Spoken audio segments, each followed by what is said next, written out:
Good morning. Good morning. Some would say good morning. Some would say not so fast, T Will. Not a good morning. Today I'm here with my colleagues, my guys, my friends, my brothers, Ronnie Thomas and Mr. C Double with Trouble or Trouble with C Double, however you want to phrase it. And of course, we are like you guys this morning, still reeling from last night's game. First and foremost, what a game! Very entertaining. Down to the end, we came up a little short, and we're going to talk about it this morning. For all intents and purposes, you can pretty much count the Falcons out. Doesn't look like the Saints are going to. All right, son. Doesn't look like the Saints are going to do us any favors. So if Tampa Bay wins it this next week, we're done. And we're all a little bummed about that. But we'll get into it. You know how we do it on this show. First and foremost, we are going to cue the music. So with that being said, here we go.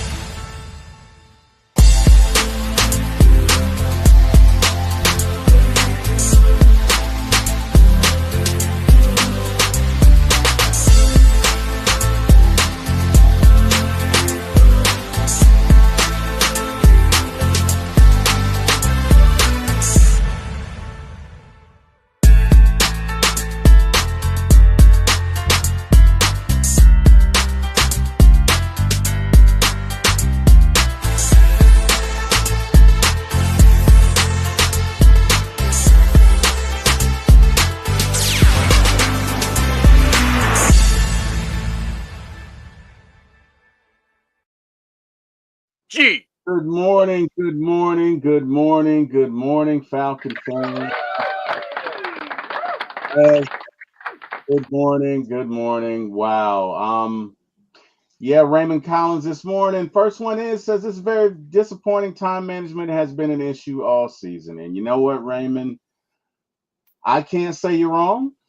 Um, look it. I mean, I'm stunned. Guys, I'm stunned. Say what you want to about the defense. We got 5 sacks last night. We got one interception. We have Miss Carey from One Time for the Fan, and obviously Raymond Collins. Good morning, Raymond Collins. We got Miss Carey. Good morning, everyone. Shout out to the panel. I know C Dub and Ron will have lots to say today. Yes, they will. She also says hit that like button, everyone. So, guys, without any further ado, the good. Let's talk about the good, the bad, and of course the Raheem. So, ah, the I good. like that. Penix came out last night and, he had one interception, but he played well. And you know what? When it mattered, he had 2 fourth down conversions. He threw for a touchdown and gave us a chance to win.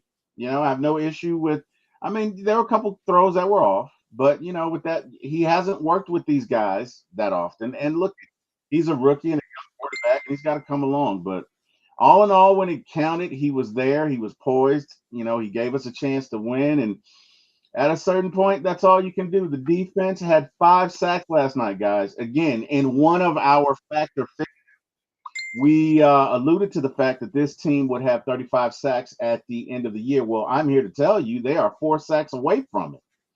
Yeah. Um, Oh, Unfortunately, we're probably going to be watching the playoffs from the local Applebee's. But if we're being positive, they have really gotten that sack department together, man. Those guys look like world beaters. Well, they did in the first half. So let's get into it. Obviously, we got Ronnie Thomas, we got C Dub. Guys, oh boy. Panthers lose yesterday to the Bucks 48-14. Of mm. course, we know our beloved Falcons took it on the chin last night. Ronnie Thomas, I'm gonna start with you. Give me your impressions of the game and just give me your thoughts on it. My Michael Penix showed me a lot last night. He was poised. He did not really mess up in the pocket. He was cool. He looked at everybody, his wide receiver core. Mm-hmm. He found everybody at their spot. Now, did he miss on some passes? Yes. The Drake London pass, Mm-hmm. that would have been a touchdown if he just put a little bit of air under that pass. Yeah. The what the other wide receiver? Hodge. Mm-hmm. Well, Hodge was wide open.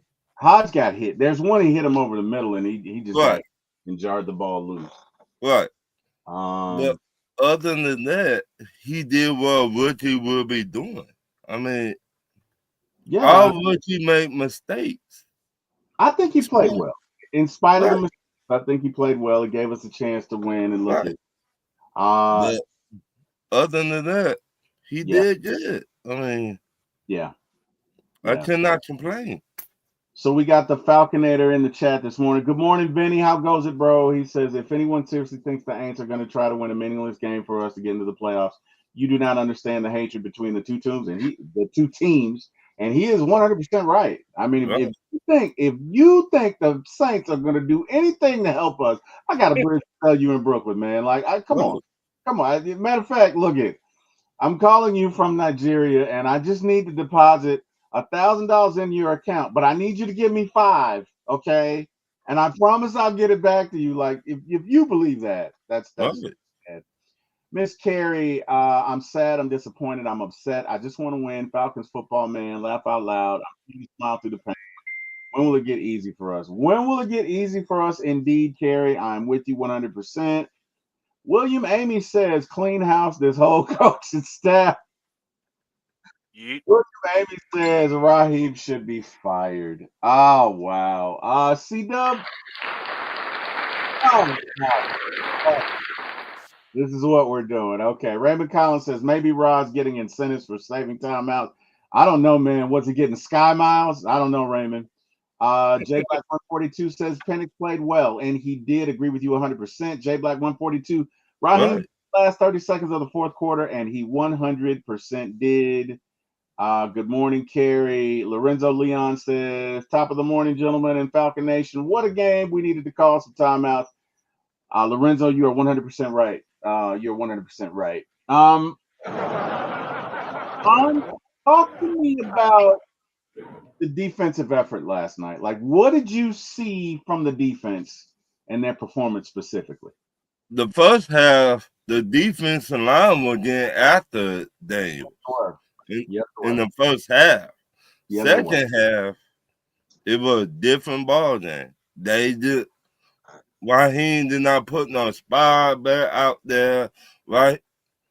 The second half, the defense was so tired they let Daniels do whatever he want to out there on the field. Yeah. Yeah, it looked like at halftime, the offensive coordinator said, you know what, Jalen, just run.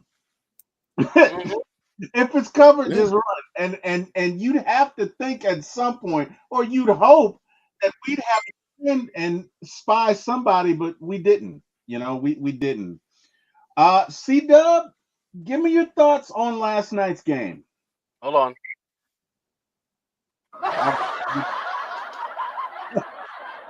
So, ladies and gentlemen, C-Dub has his soundboard this morning, so he's giving it a whirl, and we're going Oh! Trust me.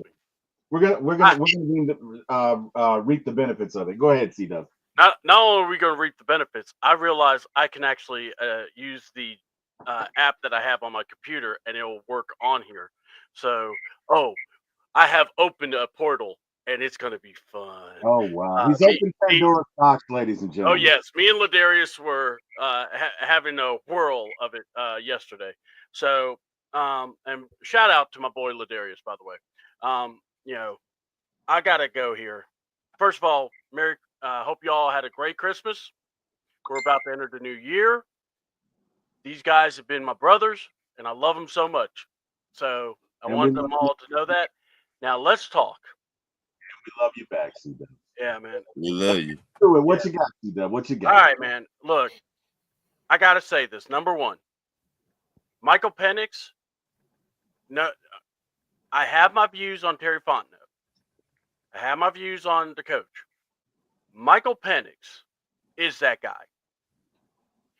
He did not have that great of a game, but he didn't blink when we needed him the most. Right. No tight booty syndrome. This man was cold and calculating. He really was. And I say that seriously because I'm watching, and you never felt like the moment was too big for him. And him and Jaden, guys, we're going to have a moment where this may be the rivalry. I really hope so. Where we see like Manning and Brady, I'm hoping that'll be like that. All right. But my God, the kid is just, I was very impressed with him. I loved his arm. And here's the thing. I know he tried to run a couple of moments. I wasn't even mad about it because he was trying to make plays. Yeah, the throws, yeah, it's timing and also rookie throws. But my thing is, guys, Blair ran the wrong route on that interception. I mean, even Raheem even brought that up. Because we know we're going to keep everyone accountable but him. But anyway, this is about the good. Bijan Robinson. I would like everyone to realize something. We got a dog.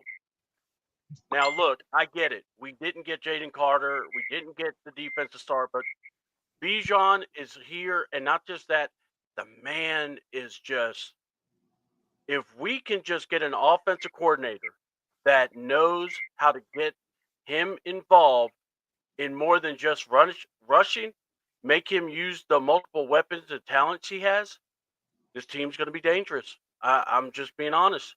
Drake London, what was it? Someone asked me if he was going to play. And I looked, I was like, man, Drake's a dog. This guy's going to play. This guy's going to show up. He might not even be 100%, but he'll show up and play. And I mean, I wasn't disappointed. Our guys showed up. We even had a Kyle Pitts sighting. They did. The 10 man's heart maybe grew maybe one size. All right, we're not going to give. He did, man. I saw him stiff arm somebody. Like, get off me. Like, and hey, I gotta, and he scored the touchdown to tie the game. I got. Look it. I have nothing bad to say about Kyle. Right? It's like Kyle was saying, y'all ain't gonna blame me. Yeah, I mean, honestly, you look at the team. Gotta have it. I mean, come on, man. Yeah, exactly. In the moment you need it, he picked Kyle Pitts. He threw it straight to him. That's what you want out of your quarterback. Give the guy the ball that needs it the most. All right? Now, let's talk about it.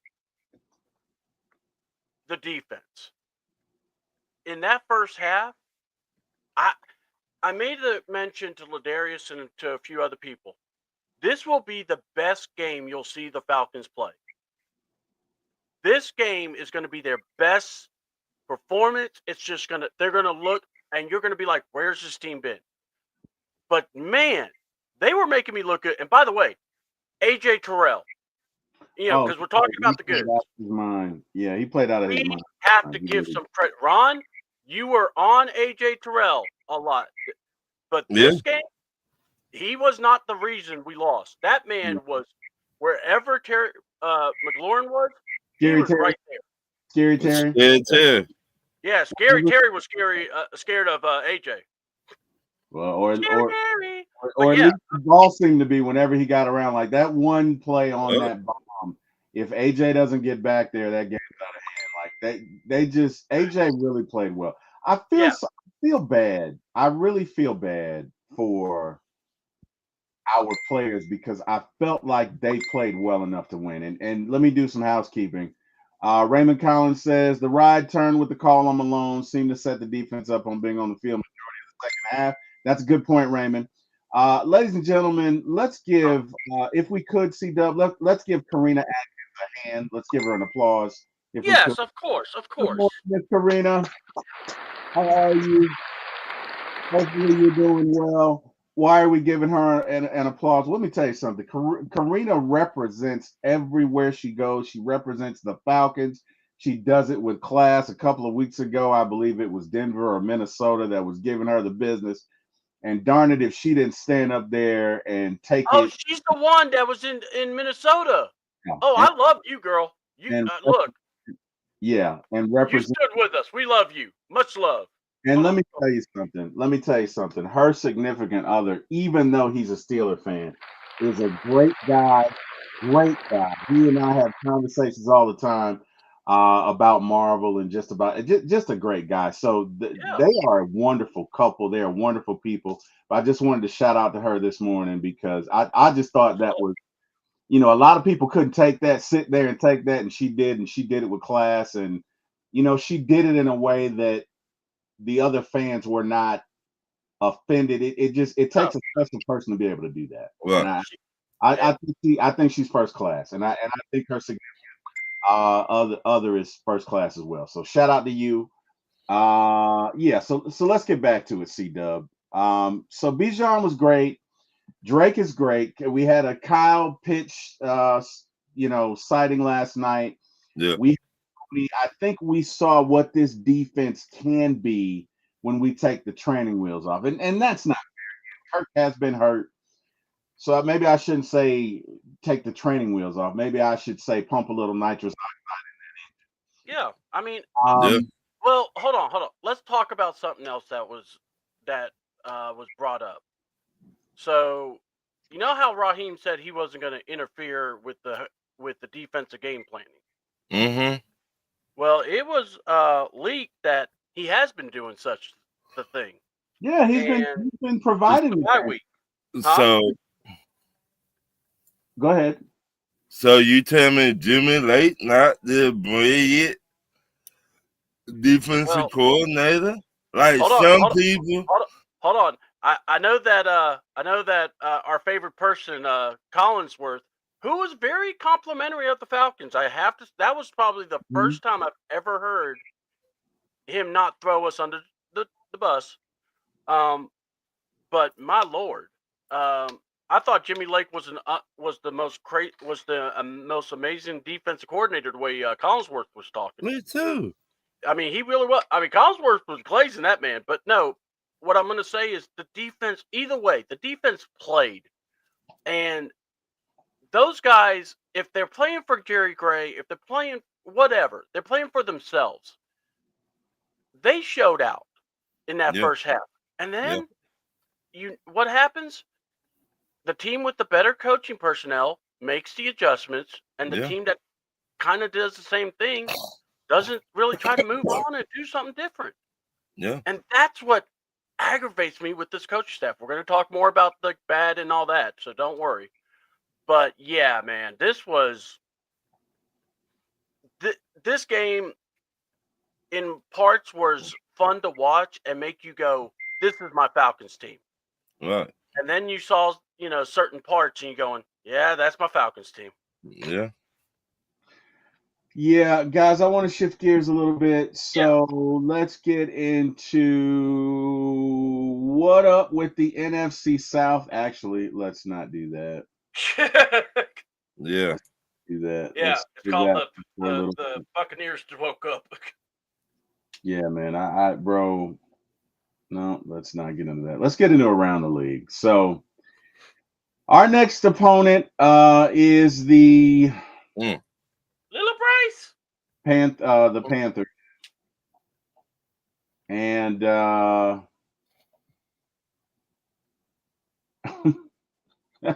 Bryce. I'm so mad. Our next opponent is because it should not have happened. But anyway, our next opponent. Let me be professional. Our next opponent is the Carolina Panthers. They lost the Bucks yesterday, 48-14. We now face them next week. We could win, but at that point, it's probably academic because I don't think the Bucks are going to lose. And now, unfortunately, we have to get into what is next, which is what up with the NFC South? What up with the NFC South? So, look at it. Came down to last night, right? It was there. Yeah. 30 seconds. The game's tied. Michael Penix makes an accurate and amazing pass to Darnell Mooney, darn near the 50 or somewhere near there. There's 33 seconds on the clock, and there's no timeouts, and it ticks down to 17 seconds. And that was really it, because you had to win it there, and you did. Not only did you not win it, you let the clock tick down to 17 seconds. You got a pass interference call. You attempted a 56-yard or 57-yard field goal, knowing the guys I were thought that went in. 53. I actually thought, I don't know about y'all. I thought that went in. I was actually celebrating it. I was like, oh no. I thought, yeah, well, because it looked like it did until they changed the vantage point. Ladarius Brown and his band of renown. Ladarius is working on a project, so he couldn't be here this morning, but he is in the chat. Brother? Good morning, fellas. Sorry I couldn't be there to kick off the show. We'll join later. See Double and Ron doing a great job, and Timberland too. Well, you know what? From Ladarius, that's a ringing endorsement. So I'm gonna take it where I can get it. Thank you, brother Ladarius. We'll see you when you get in there. Hold on. There you go. Yeah, appreciate that, Ladarius. Definitely. Guys, do we have a snowball's chance in hell at winning the NFC South? Ron, I'm gonna go to you first. Give me your thoughts. This thing? Yeah. Oh, no. Let me say it like this. Raheem Morris? Hell no. Hell no. Because coaching matters. Yeah. Ladies and gentlemen in the chat, if you feel like we have a chance to win the NFC South, or we're going to, go ahead and put a 1 in the chat. If you feel like we don't, go ahead and put a 2. I know what I'm thinking. C-Dub, we got a chance in hell at winning the NFC South? Man, do we have a chance? Well, okay. They're saying, yeah, we have a chance. Mathematically, we do. Yeah. Mathematically, they're saying, yeah, there's a chance. I mean, you're asking, or it's like this. You're making Falcon fans, one, have to root for the Saints. That's hard to do in itself. Yeah, I'm conflicted. I'm yeah, conflicted. exactly. It's funny you say that, because I thought about that this morning and got the heebie-jeebies, man. I couldn't even finish breakfast. When I thought about that, I threw up this morning in my mouth. I was like, it's like I don't even want breakfast, man. That just makes me sick. Oh man! I threw up a little bit in my mouth. I You know what that reminds me of? You guys may be a little too young for this, but when I was a kid, my grandmother used to line up the grandkids and make you take some. What was the name of that? Castor. Yes. Oh God. Oh, that's. Wait a minute. Quick story, Terry. Quick story. I was getting ready to go to school. High school. Evansville High School. It was getting cold outside, so it was like almost October.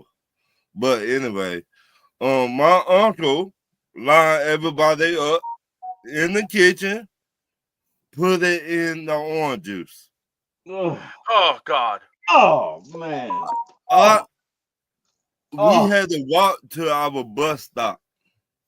Let me just say, I did not make it that far. I ran back home. And he was like, what are you doing? I said, what do you do? I gotta throw up. Yeah. Man. And he was so mad. I said, it's your fault. Don't get mad at me. Oh my God. Hey, hold on. I gotta interject. We lost the race in the South because we have to give Kirk a chance to fight his way out of his poor play. All right, I hear you. Freddie Hamilton. So, guys, this is Karina's significant other. Now, again, he is a Pittsburgh fan, but What's up, Freddie? I've talked to him. What's up, Freddie? Freddie's a good dude, man. Freddie's a good dude. I don't think New Orleans is going to help. No, Freddie, I don't think that snowball's chance in hell. They'd rather shoot themselves than help us, so I don't see it.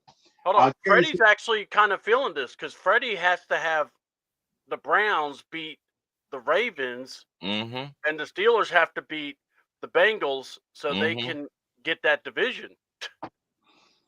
Oh, yeah. Yeah, I guess Freddie can see that. Yeah. Mm-hmm. Kerry says the Malone penalty literally changed the game, gave them all the momentum. Yeah, Uncle Mo put on What? a he put on a Washington jersey, unfortunately, after that. You're right about that. Karina says rooting for the Aints. Freddie says they don't know anything about that. Yeah. All right. And Carrie got us to where I didn't want to go, but I'm gonna go there because we gotta go there now. Yeah, we got to talk about the We Raheem. gotta, I mean, we the gotta, yeah, we gotta go there now. Unfortunately, yeah, we gotta go there now. So look, it's 30 seconds left. 33 seconds. You throw the ball. Darnell Mooney, who is a wonderful receiver, great receiver, makes a catch. And you don't call a timeout and it gets down to 17 seconds. And at the end of the day, the kick was 5 yards short, maybe 7 or 8. So let's game this out. If you use the timeout there, that probably gives you about 2 more plays, right?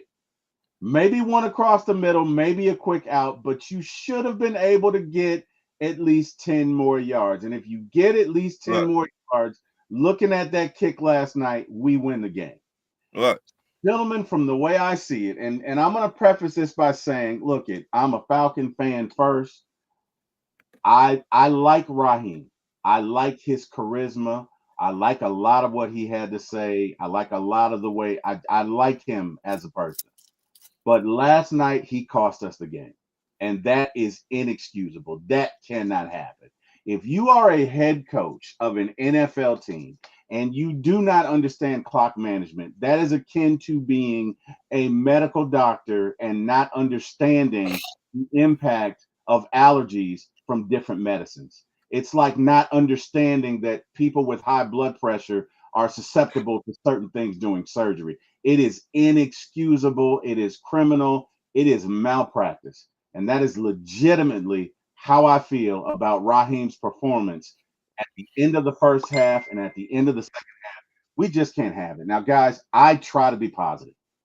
I yes. don't believe in being negative for the sake of being negative. I don't believe in calling players out of their names. I don't believe in Mhm. calling the coach out of their names. I do not believe in that because I don't think it's productive. However, I do believe in accountability.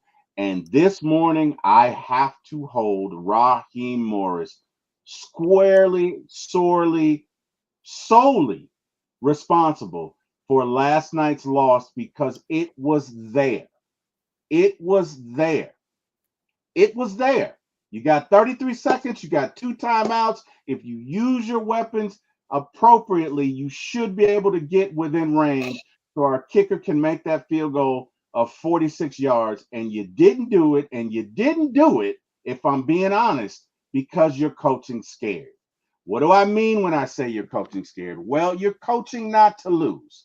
Because the only reason you don't want to call a timeout there is because you don't want to give the ball back to Jaden Daniels with 2 or 3 or 10 seconds, which is ridiculous.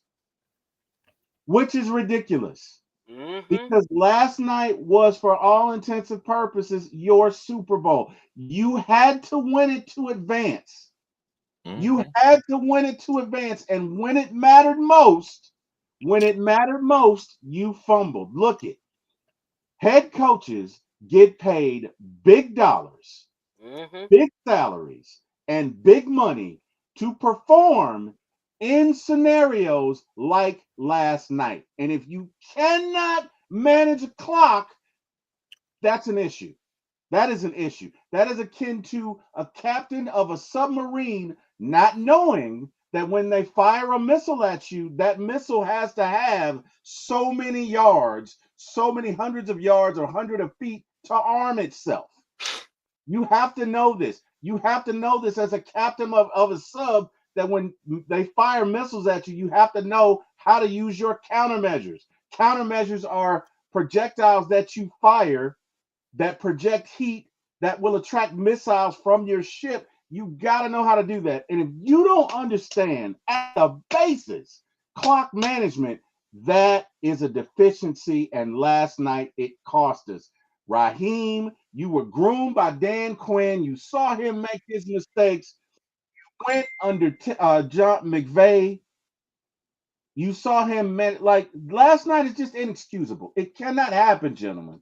It simply cannot happen. And I'm not berating Raheem because I am a Raheem fan. And I want him to get it right. I think he's positive.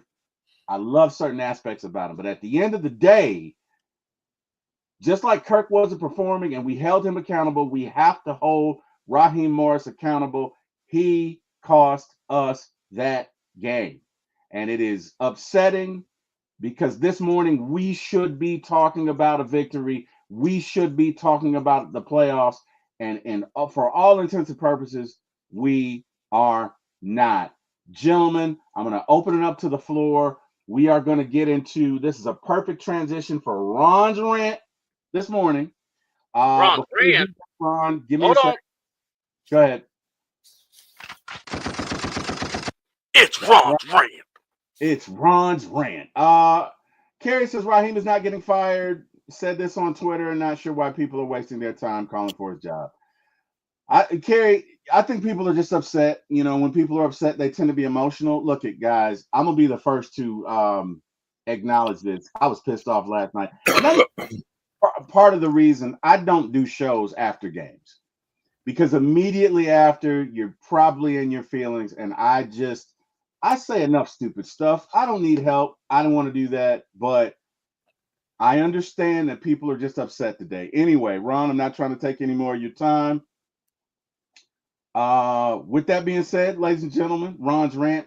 Chris, let's give him his intro again. I didn't mean to step on it. Ron's rant. Oh wow! Watch out! Watch out! Go ahead, Ron. Raheem, you big dummy.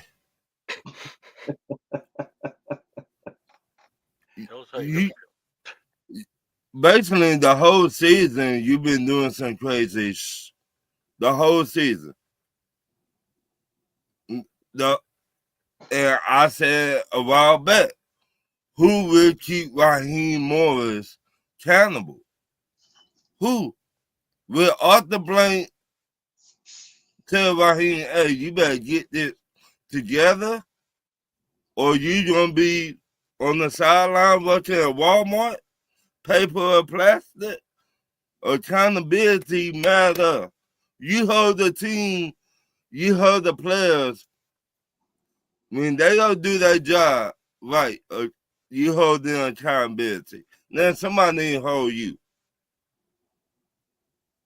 Somebody need to really tell you about yourself. This whole year, you've been doing a lot of crazy with how you do the game. You don't hold your best friends accountability. Stop it. So, to be honest, yes, people in their feelings, but they got a right to be in their feelings right now because they see the BS you've been doing all season. They've been seeing it. The whole world seen it last night. Stevie Wonder seen it. Ray Charles seen it.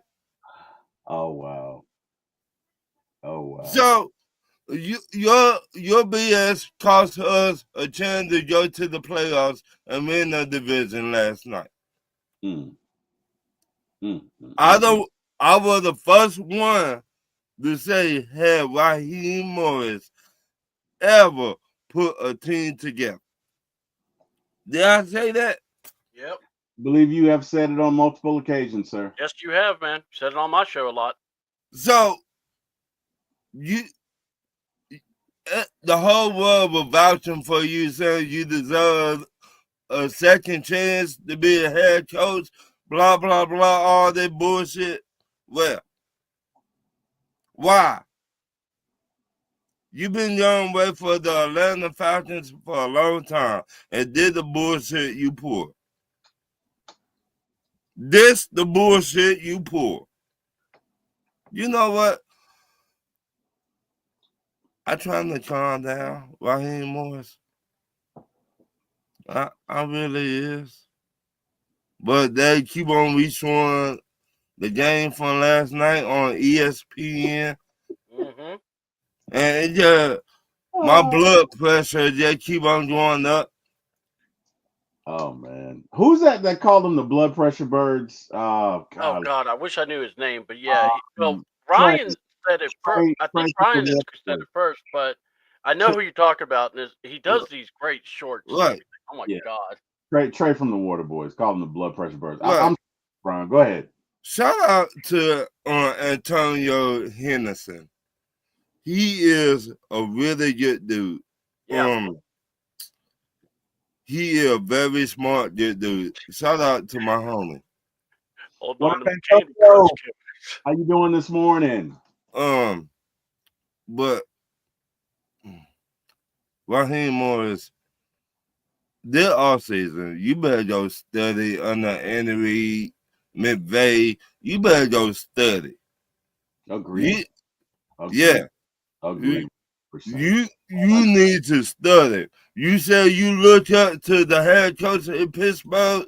Well, if you do, the head coach in Pittsburgh will have cussed you out last night. For Hmm.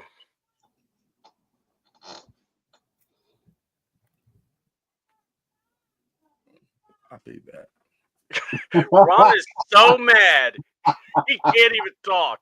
Oh my Lord. You know what? We're gonna shift gears just a sec. We'll get back to Ron in a sec. It's cool, Ron. We understand. All Ron, right. Ron was doing the discipline, Yeah. and he had to do He the. was like, I'm so upset with you right now. I just need a moment. I just need a moment. I I'm need so to upset with gather my thoughts because I have some really messed up thoughts that Yeah. I'm gonna do to you. But Yeah. I'll be right back. I understand. Antonio Henderson says Raheem was holding on to those timeouts like they were Candy Crush tokens. Absolutely.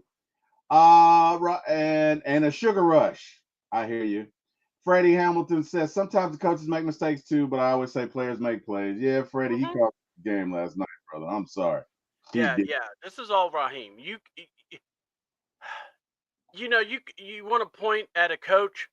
Sure, you could point at. Oh, hold on. Ladarius Brown and his band of renown have joined the show. Ladarius! Ladarius Brown is in the house, ladies and gentlemen. Ladarius, we're just catching up on some housekeeping. Karina Atkins says he did that in NOLA, not stopping the time management, hashtag. And we got another one and another one. Gentlemen, we got my dude A1 from day one. What's going on, Chris? How you doing this morning, man? Hold on 1 second. 1 second. Can you guys hear me? Yeah, we can hear you. We can hear you, bro. Make sure everything good here. All right. All right. Hey, Chris, you sound like us. You know, Oh no, I just had to make he had sure that deep everything was radio voice. good. Hey, everybody. Hey everybody. He had it. He had his Barry White voice on. Hey everybody. Good morning. Good morning. Jay Black, Yeah, I man. completely. Head coaches must play to win the game when clock management is involved. Mark Cheney, what up, Mark? Good morning, man. We got a Mark Cheney sign. What it do, Mark? How you been, man? Mark Cheney's a good dude, man. If you hadn't checked out his page, go ahead and check him out, man. Another podcaster doing great things. Mark says pain, bro. I feel you, Mark. I, 100%. No, he said pain. I Bro. feel I like get it. Mr. T in the Rocky movie. You pity the Pain, fool? You pity the fool? pain, It is Prediction? cool. I pity the pain. You want I to predict? pity the fool who didn't get that time out right. Mm. Pain. Did anyone see the Raheem presser after the game? Yes, Jason. Yeah, we Yeah. finna Yeah, I see. watched it. I Honestly, watched it last night. guys, I think that's what made it worse for me, right? Because honestly, if Raheem just falls in the sword and says, look, you guys, I got it wrong. I messed up. It's on me. People are still pissed, but at least you can deal with it. But it's like you want to hide. You want to be like, well, I mean, looking back on it in hindsight, it probably would be best that I call. But, I thought also that we would get on the ball quickly and then I could save the timeout and look, you're passing the buck. The buck stops with you, Raheem. You have to be accountable. You did not call the timeout. It is solely and squarely on you, and you cost us. You cost us. And I think that, look it, I'm not gonna say I wasn't upset. I sound like Ladarius right now. I'm not gonna say I wasn't I upset. can't wait to hear from Ladarius, but this is Me pretty too. hilarious. I've been on the show 5 minutes and you're already, you know what? Just I go gotta on. do it, No, man. he was giving you a props. That I look, can't tell the difference between him because he's always negative toward me. I don't know what positive I- looks like. Ladarius, I Terry has joined our side today. I just missed you. I just missed you, Ladarius. But in all seriousness, that is inexcusable. You can't. It's like you. It's like if you're. I'll put it this way. Quick story. Where I grew up, there was a hill on top of a hill on top of a hill on top of a hill that decrescendoed or descended into a cul-de-sac. Which means if you started at the hill, like my little brother Victor Wilson, who just did not listen to shit I said. Good morning, Vic. I love you, by the way. By the time you hit our street, you probably hit our street at 30 miles an hour, right? Why do I bring that up? Well, there's a kid I grew up with, Jason Jarvis, and Jason, wherever you are, God bless you. I don't know if you'd mind me sharing this story. Anyway, Jason's coming over to see my best friend Kip. We are down in the cul-de-sac playing a football game. We're probably 12 years old. And if you know anything about cul-de-sac football, it's involved. It's like the Super Bowl, ladies and gentlemen, and you can't lose, right? We're in the middle of a game, and all of a sudden we see Jason Jarvis hauling ass. He had to be going at least 37, 38 miles an hour, hauling ass on a 10 speed with no shirt and shorts. Now, if you know anything about those 10 speeds back in the day, when you tried to stop them at high speed, what happened? The brakes locked, right? Flipping over. So his brakes locked. He has on no shirt, and he goes airborne. He And said, when I tell you what I saw could make grown men cry, he left a trail of his skin from here all the way down the top of his shorts.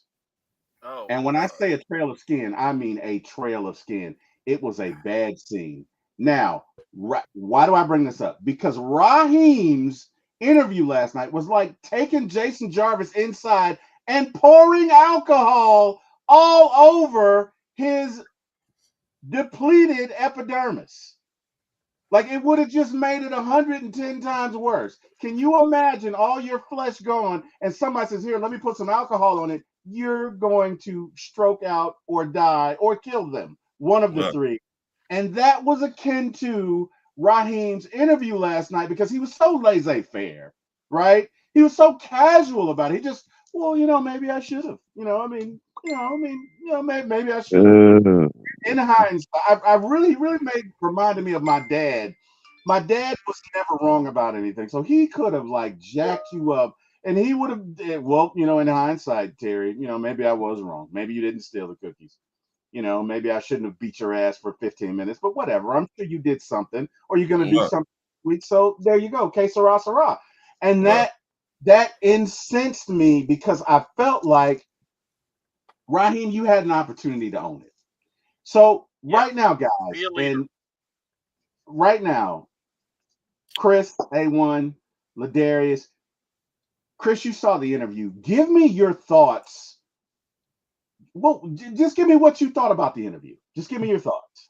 Well, in the honor of Mr. Ladarius Brown, I'm going to be brief. I'm getting right to it. I'm just going to get right to it, man. It was deflecting.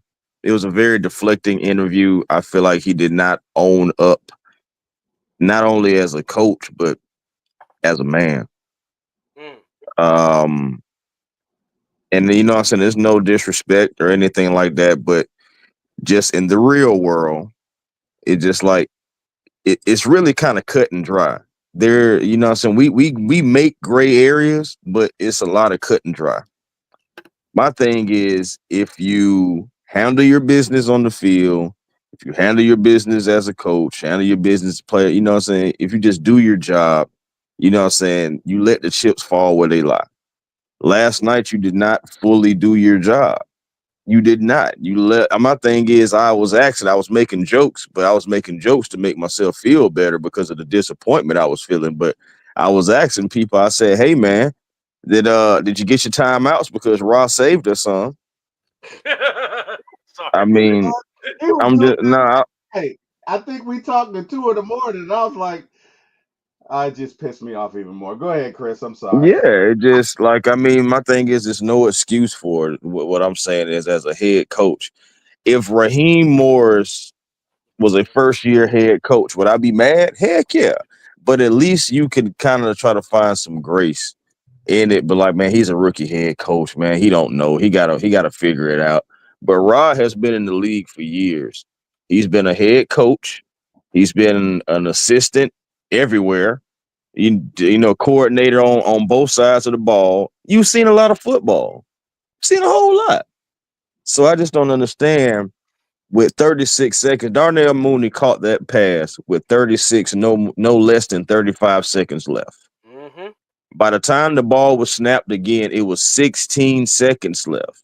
So Mm-hmm. what I'm saying is, and then okay, I'll play a little devil's advocate. I'll do that for you. Let's just say, at the 36 second mark, right? Okay, you thought that everybody was going to rush to the line and all that stuff like that. My thing is, as a coach, as a human being, if it's me on the sideline and I see that we're not getting to the line, the clock will not get past 26 seconds before I'm like, timeout, timeout, timeout. Right. Because we just not moving fast enough. I'm going to give my team ample opportunity to do it. 16 seconds is a lot of time, but just imagine what you could have done with 26 seconds, 28 seconds. Heck, Mm-hmm. or just imagine what you could have done with the whole 36 seconds left. Yeah. We could have possibly got it closer. It was Yeah. a desperation kick. Yes. But why was it a desperation kick, Raheem? Because you Why wasted was it a desperation seconds. kick? Because you wasted 16 seconds, damn it. I'm just saying, I'm just being real. Like, if you had more time, you have more options. You had two timeouts. You still had two. You had three timeouts in the first half. So you had a total of 5 timeouts as a head coach experience that you didn't use. That is terrible clock management, and there's no excuse for it. I don't care how you shape it. I don't have no gripe with Raheem Morris, the person, anything like that. And I'm gonna be honest with you, Raheem ain't going nowhere. But this right here is just so sour. Like I told T Will last night, I said, bro, the feeling and the taste in the mouth that this gives is like skunky beer. It is beer. It is Ooh. bitter. It is so bitter. It is so bitter. This is so terrible because, bro, like we had it. We had not only did we have it, we had them. Even after the D'Angelo Malone penalty, even after failing to score in different aspects of the game, even though Michael Penix overthrew some passes, people can. I said this last night to T. Will. People can try to blame it on whomever they want to do. It doesn't. Whomever you want to blame this on is cool. But my thing is, what negates everything that happened in that game last night was the fact that you did not call no timeouts to give yourself an opportunity to possibly get closer for the kicker. It, 100%. Mm-hmm. 100%. I mean, you Yeah. just don't know what would have happened. You got that long pass to Darnell Mooney. You call a timeout right there. You still got 35 seconds to do whatever. Yeah. And it just my thing is you could have won it in regulation. Riley Patterson did the best that he could, but the thing about it is, guess what?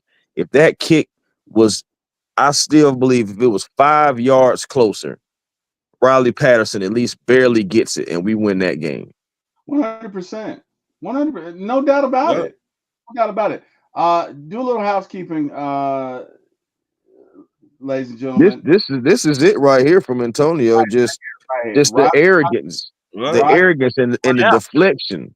Raheem is more arrogant than Arthur Smith was and has zero accountability. Raheem is only a win away from being better than Arthur Smith. Let's talk about that for a second. Because Did I say it? I think that press conference last night, by not owning it, was arrogant. And again, I'm not trying to come for Raheem. I like Raheem. I like Raheem. And I'm not being negative for the sake of being negative.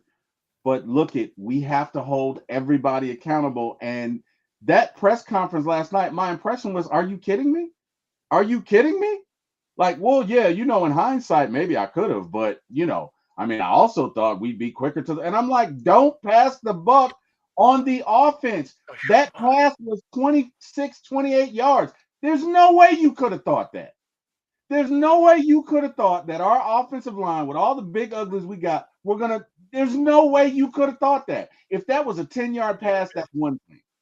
That was a 20-plus yard pass.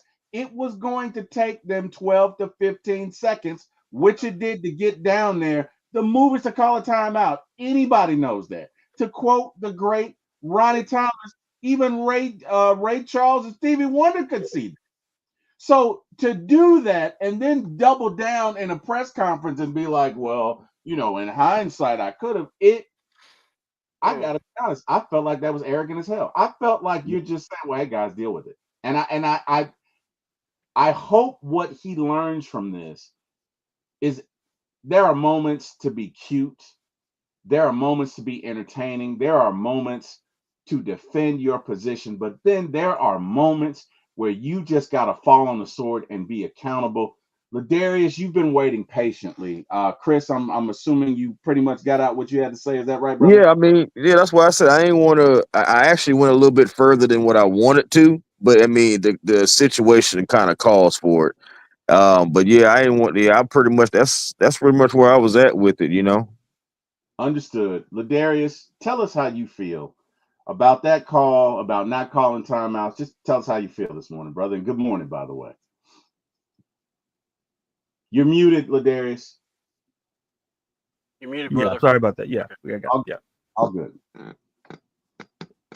And we'll be right back. No, hold on. I know what he's waiting for.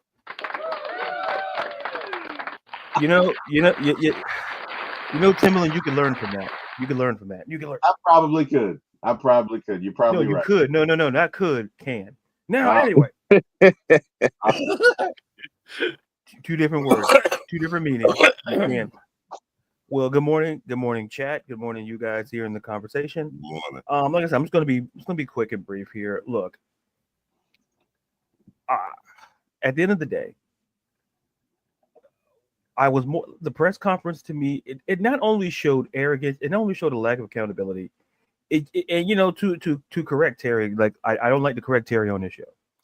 I don't know where that misconception always comes from, but he did have a certain laissez-faire approach at that press conference. It's like reporters are asking you questions, legitimate questions, on why you lost the football game. Yep. And it's like, well, yeah, we could have. Here's the problem. It was the first and the second half, because I watched that first half and I'm like, surely he's going to call a timeout. Right. I understand. Listen, when you're playing a team like Washington, when there's everything on the line, I understand you going for 3. I understand it. But why not go for 6 against a great offense against like Washington? Mm-hmm. Washington is not a slouch. You in situations you can go for 3, in situations you go for 6, and you could have went for 6 given the way the offense was flowing at the end of the first half and even in the second half. And to Chris's point, the Darnell Mooney play, too much time ran off the clock. Yep. Listen, those you can't take those timeouts. I don't know whether he thought those timeouts you could just take with you, like take them home and save them, as a bonus or anything. Ain't no rollover timeouts. Exactly. If that was the case, listen, when I played college football or Madden, I could sure use a couple of rollover timeouts. Right. But when we're talking, and then when he went to the press conference, it was the arrogance, it was the lack of accountability.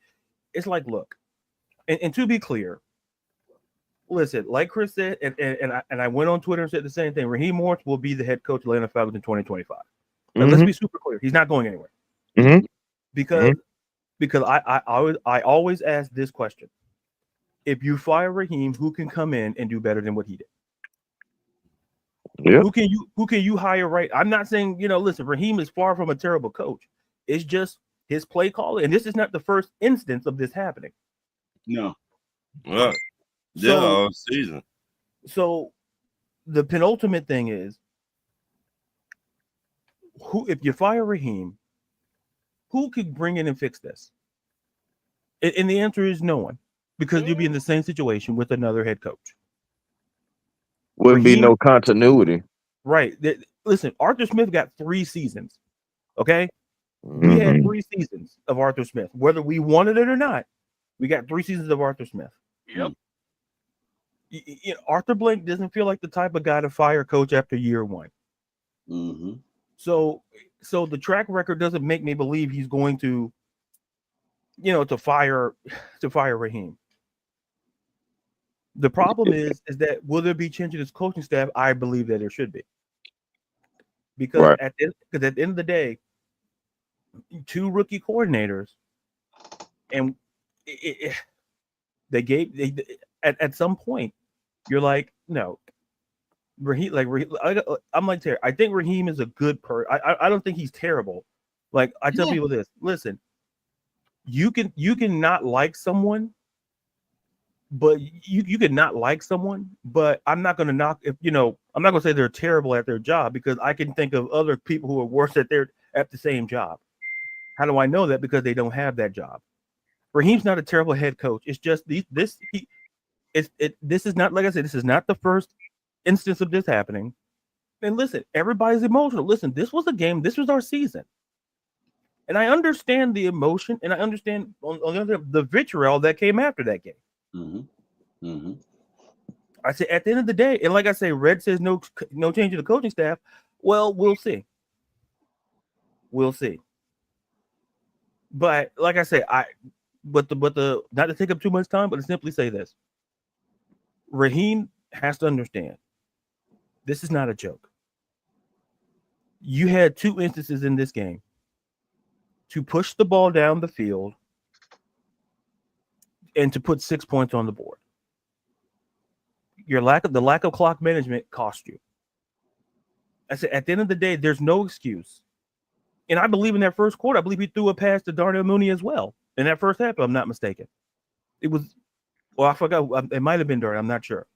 But it was the same situation as it was in the second half, where you settled for 3. Listen, Red, respectfully, here's the thing. We could sit here and, okay, here's what I'm going to say. I'm going to stop talking. I'm getting a little heated now. Here's the thing. It's going good. Red, should he understand? Yes. But Red, at the end of the day, he's not going to get fired. And like you said yourself, Red, he's not going to get fired. But you know what? He has to understand, because Red, he doesn't understand. He doesn't get that this season had expectations that we as fans had. I don't know what the hell his expectations were entering the season, but we as fans had expectations. Yeah. Yeah. So I still feel that he still doesn't understand that. And that press conference shows that he doesn't understand. Yeah. Mm-hmm. I would agree. I'm not trying to yell at you, Red. I'm not trying to yell at you. Because when I see caps, I automatically assume it's yelling.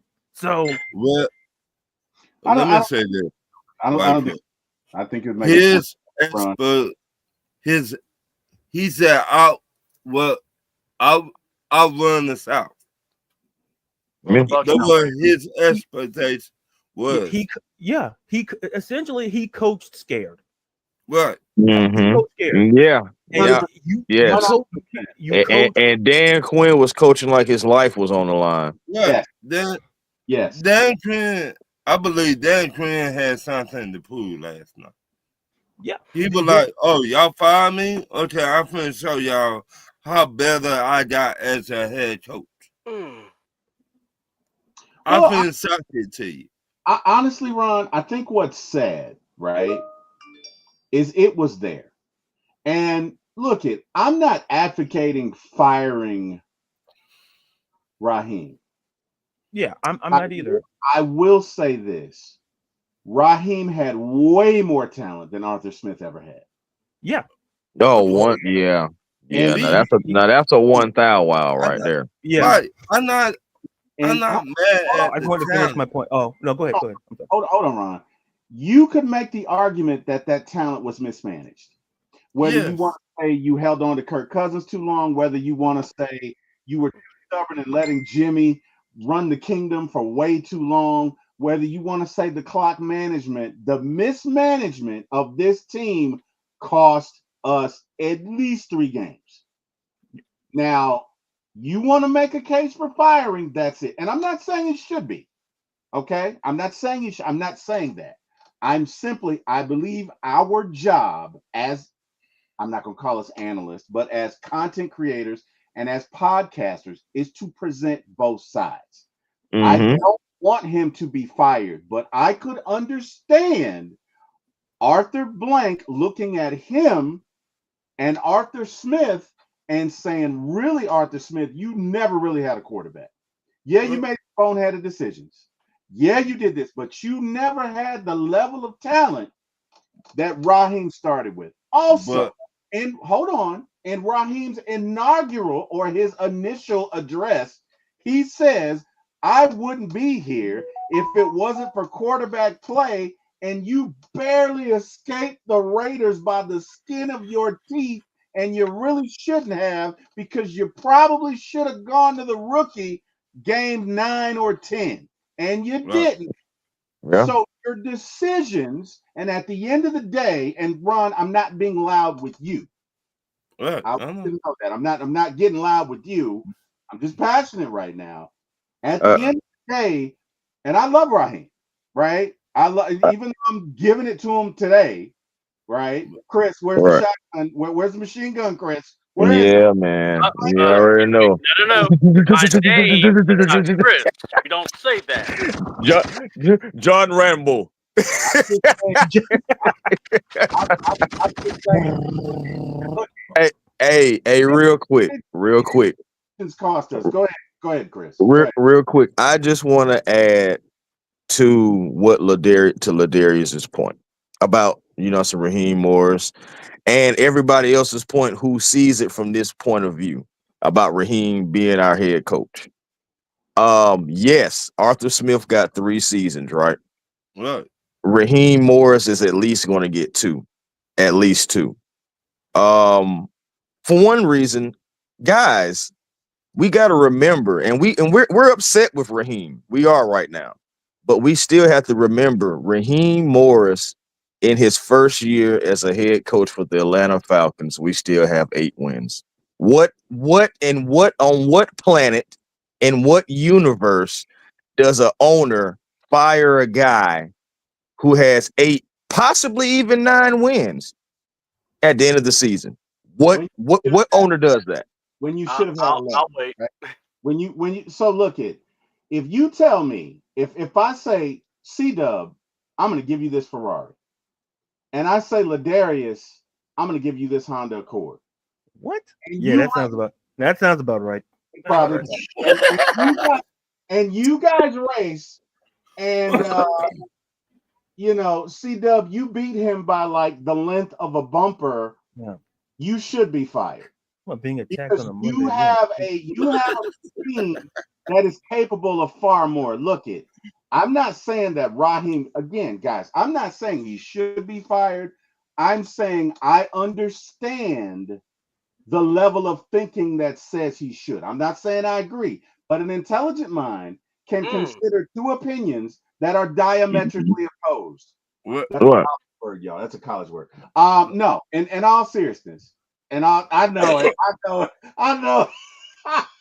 If I was on the Darius show, he would mute me. Mm-mm. No, but in all Can, seriousness, Oh, that's a in all, college. Go keep talking. I can. I Oh, look. I'm not saying he I should be went to Harvard. fired. I know words. All right, just keep I'm talking. not. I'm not saying he should be fired. I'm just saying I understand the sentiment. I can see both sides. I can see why you wouldn't fire him in the first year, but I can see a legitimate case to do that because what he did was akin to being at a law firm and having a layup slam dunk defense and your client gets 6 years in prison. Like folk get My bad. sued. I mean, That's and I Yeah. feel that too. And I feel that too, T Will. Like honestly, I'm gonna be real with you. I feel like I'm just saying like what's going to happen. We know, well, we don't know anything. Nothing is for certain, but we can figure, we can, you know what I'm saying, like we can figure that this man is not going to be fired. This man is going to be here. And honestly, I'm gonna be real with you. I would be surprised. Now I'm gonna say this. I'm gonna say this first. Do I want change? I mean, maybe position coach, maybe different coordinator, who knows, you know what I'm saying? But at the end of the day, what I think is what's best is to have everybody work together to get better together, if that makes any sense. Like, Yeah. everybody to gain some continuity, to try to come back and build off of this season. First season we've had 8 wins in quite some time.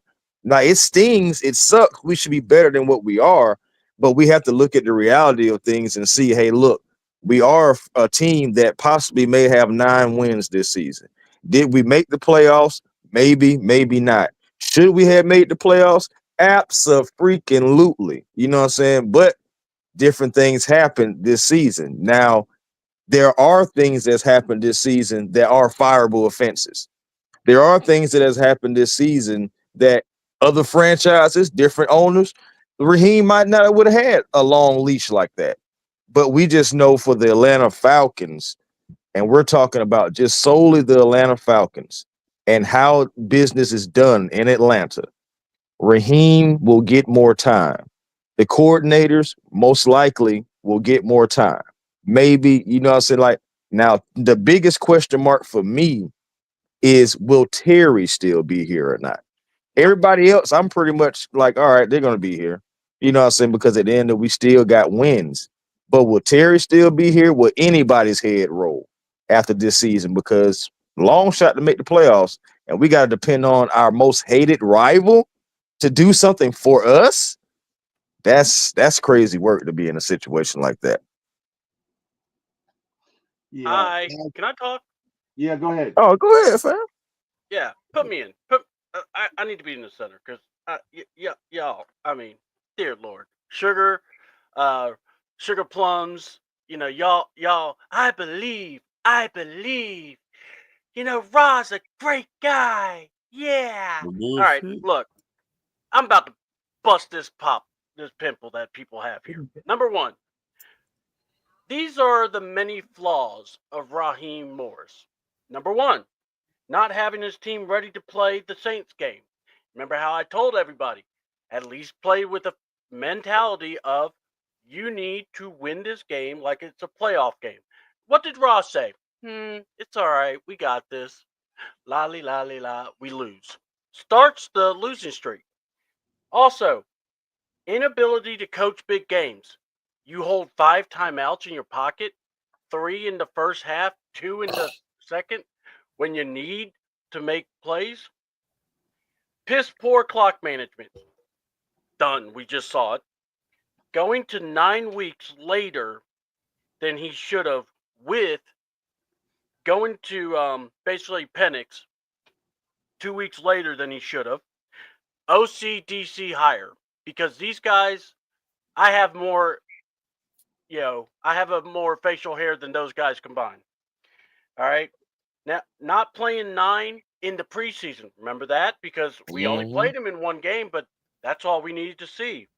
I'll get back to that point. These are, and then, wearing capris, but we know how Ron feels about those pants. Yeah. Those are things a second-time head coach cannot get wrong. But he did. Now, the other thing I want to bring up, he did coach this team with assistants that had experience, but yet he wanted his guys. He wanted his quarterback.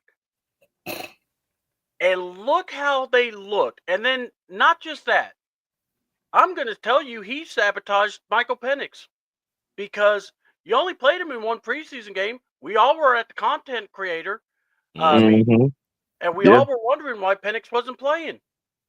Oh, I don't want to get the first string or the second string hurt. What? And I even said, this doesn't sound like a coach that wants to win, or at least wants to develop, wants to get guys the most you want from these guys. Raheem has shown all he is a defensive coordinator, because that game he was peeing down his leg. And I'm sorry, my thing is this: you talk about accountability. You have Mike Tomlin talking about how, a man that keeps people accountable. At this point, no, I'm sick of it. And by the way, everyone's like, well, you can't fire. Why not? Arthur Blanks is sitting there maybe looking, going, I didn't hire my guy. And I let you make this decision, Terry. And all we got was one win better after we started 6-3 with the high paid quarterback. Mhm. And now we need the Saints to help us get in the playoffs. And we have to beat Little Bryce. At this point, I am so, it's like this. I hear what everyone's saying. Will Arthur Blanks do it? I honestly don't know, but here's my thing. I want him to, because I want Arthur Blanks to actually hold people accountable. I Yeah. want Arthur Blanks to actually go, no, we want to win. We're tired of always being the butt of the jokes. I want to make sure, and look, I get continuity, but guys, if the continuity sucks, why do we want to keep these same coaches? We think they're going to get better. They're going to get the Coaches for Dummies playbook, and they're going to go, oh, that's how you coach. No, that ain't happening like that. And here's the other thing. What if Arthur Blanks and Terry's like, Rod, you need to let some of these guys go? Is Rod going to be that guy that goes, no, if they go, I go? Right. Excuse me? Right. And then here's my thing. I'm looking at him going, no. Look, you don't understand. Your mouth, and I can't. I've been hammering this all year. When he started talking about how, well, if I wasn't here, if we had better quarterback play, I wouldn't be here. Okay, you had better quarterback play. You only got one win better. With a roster, and Terry, you brought this up about the Ferrari and the Honda Accord. This is the best you can bring up. So now my question, and one or two, but my question is this: is this team really in a better place? Because we just talked about how we may have to cut guys and how this team's going to look a lot different. We may have to cut Kirk Cousins. Oh, wait a minute.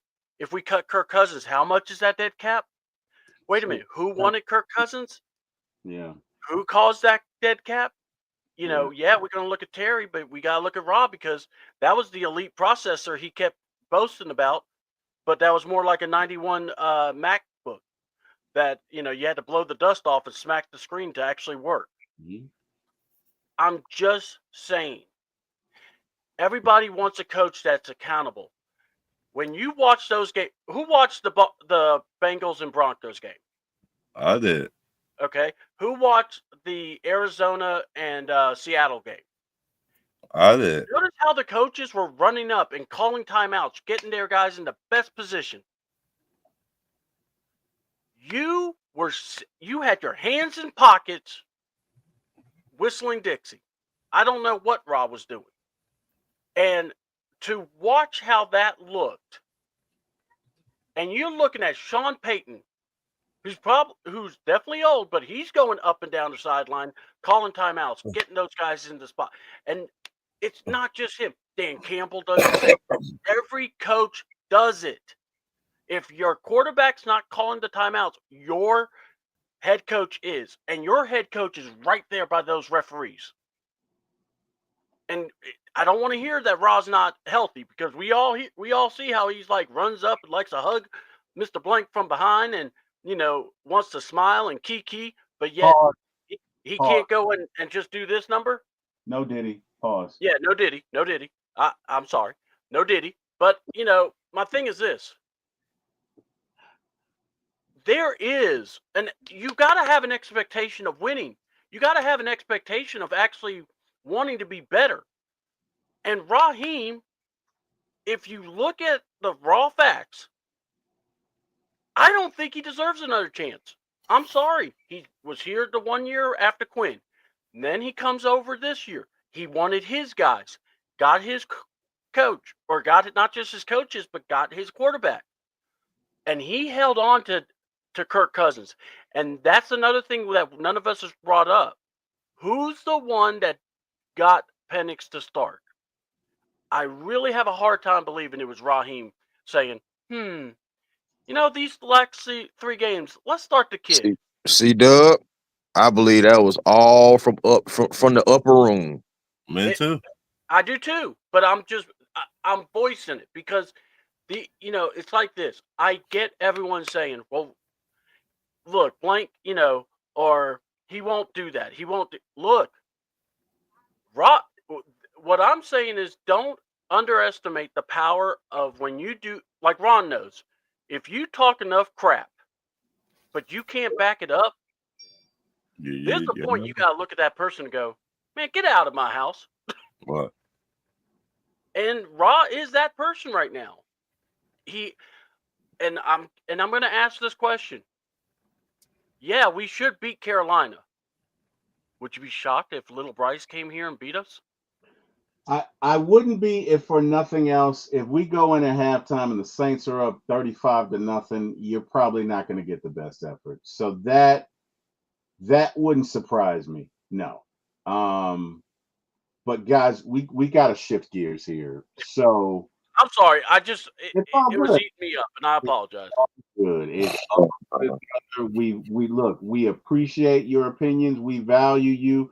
Ladarius, are you out there, brother?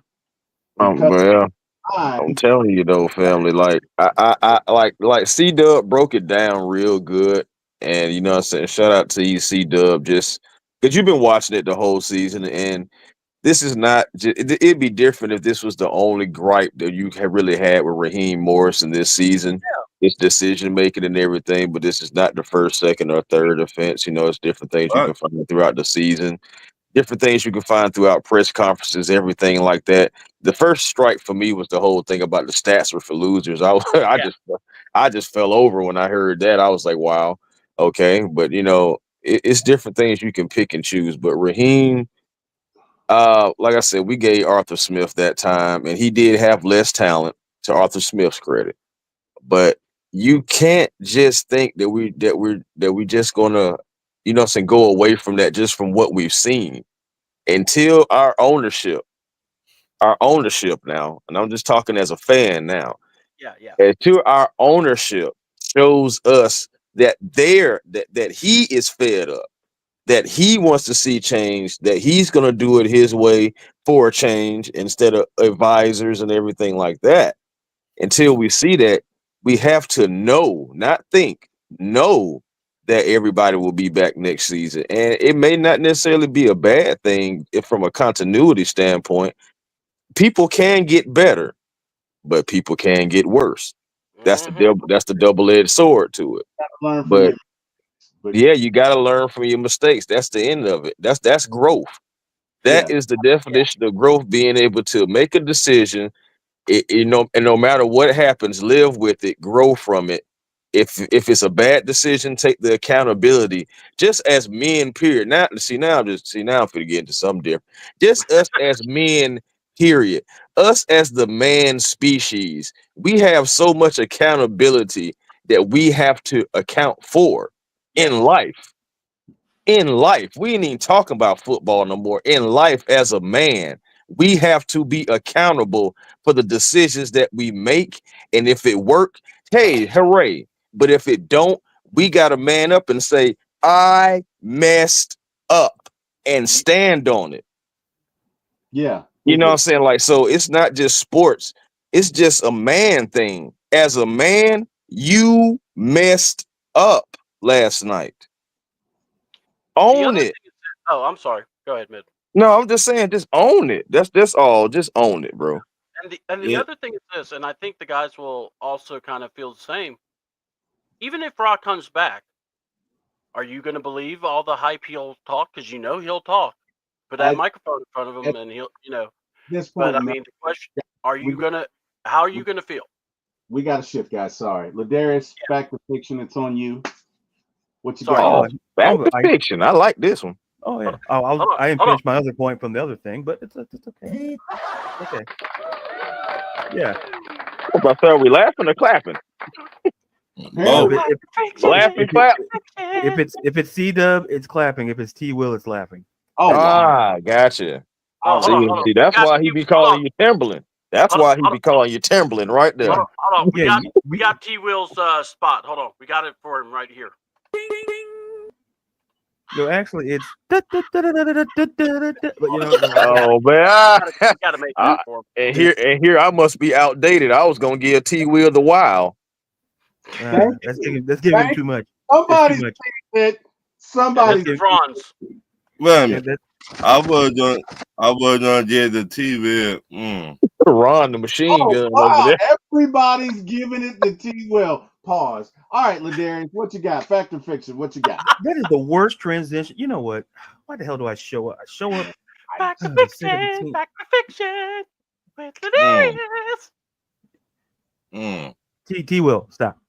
I'm dancing to fact or fiction. What are we doing? What I'm doing is telling you to stop dancing. That's what I'm telling you to do. Stop. God, man. Oh boy. Good old beard game. Oh, wow. Mm. What you got, Ladarius? Take over the point of the segment, and I gotta do anything to nerve it. Like a pay. Anyway, sorry. No breakfast. Listen, don't get me started on that. Oh, But God. anyway, fact or fiction, folks, and those for the chat as well. Yeah. Just straight up, I'm just gonna come out and say the Atlanta Falcons will make the playoffs. Is that a fact or is that fiction? Fiction. Fiction. Fiction. I'm going to go with it's a fact that is fiction. I like what you did there, Chris. Me too. It's a fact that is fiction. That's where I'm going. I like that. Thank you, Chris. Chris, No- C-Dub, No problem. Ron, and all right. So we'll go to our second one here. This guy, man. Oh, did you have something to say? Yeah, because you never let me talk. So yeah, no, Say, go ahead. yeah. What a surprise! I'm so shocked. This dude right here. Shook it. Fact or fiction? The Atlanta Falcons will finish the season with 35 sacks this year. And to put in the context, we have 31 sacks entering Week 18. So the Falcons will finish with 35 sacks this year. Is that a fact or is that fiction? I think that's a fact. Yeah, I'm gonna say, fact. yeah. I think we can get 4 sacks on Bryce Young for sure. I think we either get 5. Mm-hmm. Just waiting on C-Dub. Yeah, I know. I'm thinking. You know, if Chuba Hubbard was playing, I would actually say fiction, but I'm going to say fact. I'll join you guys. I'm going to say fact. Once again, C-Dub, Ron, Chris, great job. Now, is there somebody else? Yeah, it doesn't matter. Oh, wow. Right, next question. The Atlanta Falcons will win the NFC South. Is that a fact or is that fiction? That's fiction. Fiction. You know, it was a show that came out years ago called Beyond Belief, Fact or Fiction. Yeah. And this is a big old fiction. I used to like that show because the guy hosted it was on Star Trek. That's I used to like that show. Yes. And Yeah, what his name was? Jonathan Jonathan Franks. something. I forgot. Jonathan What was his name? Jonathan Franks. Jonathan Franks. Okay, because I couldn't remember the man's name either. I just said the guy. He was like, you betcha. And he's like, I don't think so. That's like good stuff. And remember when they changed him? Remember he wasn't like the host no more, and it seemed like the show just died after that. Yeah. It's when it's like it didn't feel right. Like the same energy. It's like the content was great, but the energy wasn't there. Mm-hmm. It was like the other guy, like, oh, like, nah, pal, go pay Lieutenant Tracker, go pay him, and then we can do it. But it's great. Hey, you know what? Once again, all of you guys contributing, and I guess Timberland. I guess now. This guy. Oh, now he doesn't even know my name. You see, this guy. Go ahead, man. You gotta go ahead, bro. You got a lot. It's a lot in this one. What you oh got? yeah. I didn't write it, so yeah, you just put all the work on. Yeah. There's a constitutional law about working. It's like I'm not. No, I'm not. It's constitutional law. That's the wrong segment. Now, that's the wrong show. Wrong show. Staying with the theme of playoff, the Tampa Bay Buccaneers will make the playoffs. Is that a fact or is that fiction? That's fact. Facts. Fact. Oh, Boulder Dash. Fact. At least it's not the Saints. Oh Listen. wow. You know what? Chris, I like it, Chris. A nice college level, or you talk to people. Unlike some people on the show, you talk to people, you write to the people, and I appreciate that, Chris. Man, no problem, man. Just trying to do my part, man. And you're doing a great job. Listen, there's some people who is the caboose. I'm not going to say who, but wow. who really brings it down. But hey, you're doing great. Like I said, C-Dub, Ron. Listen, I'm talking, sir. Now, cut his mic. Now.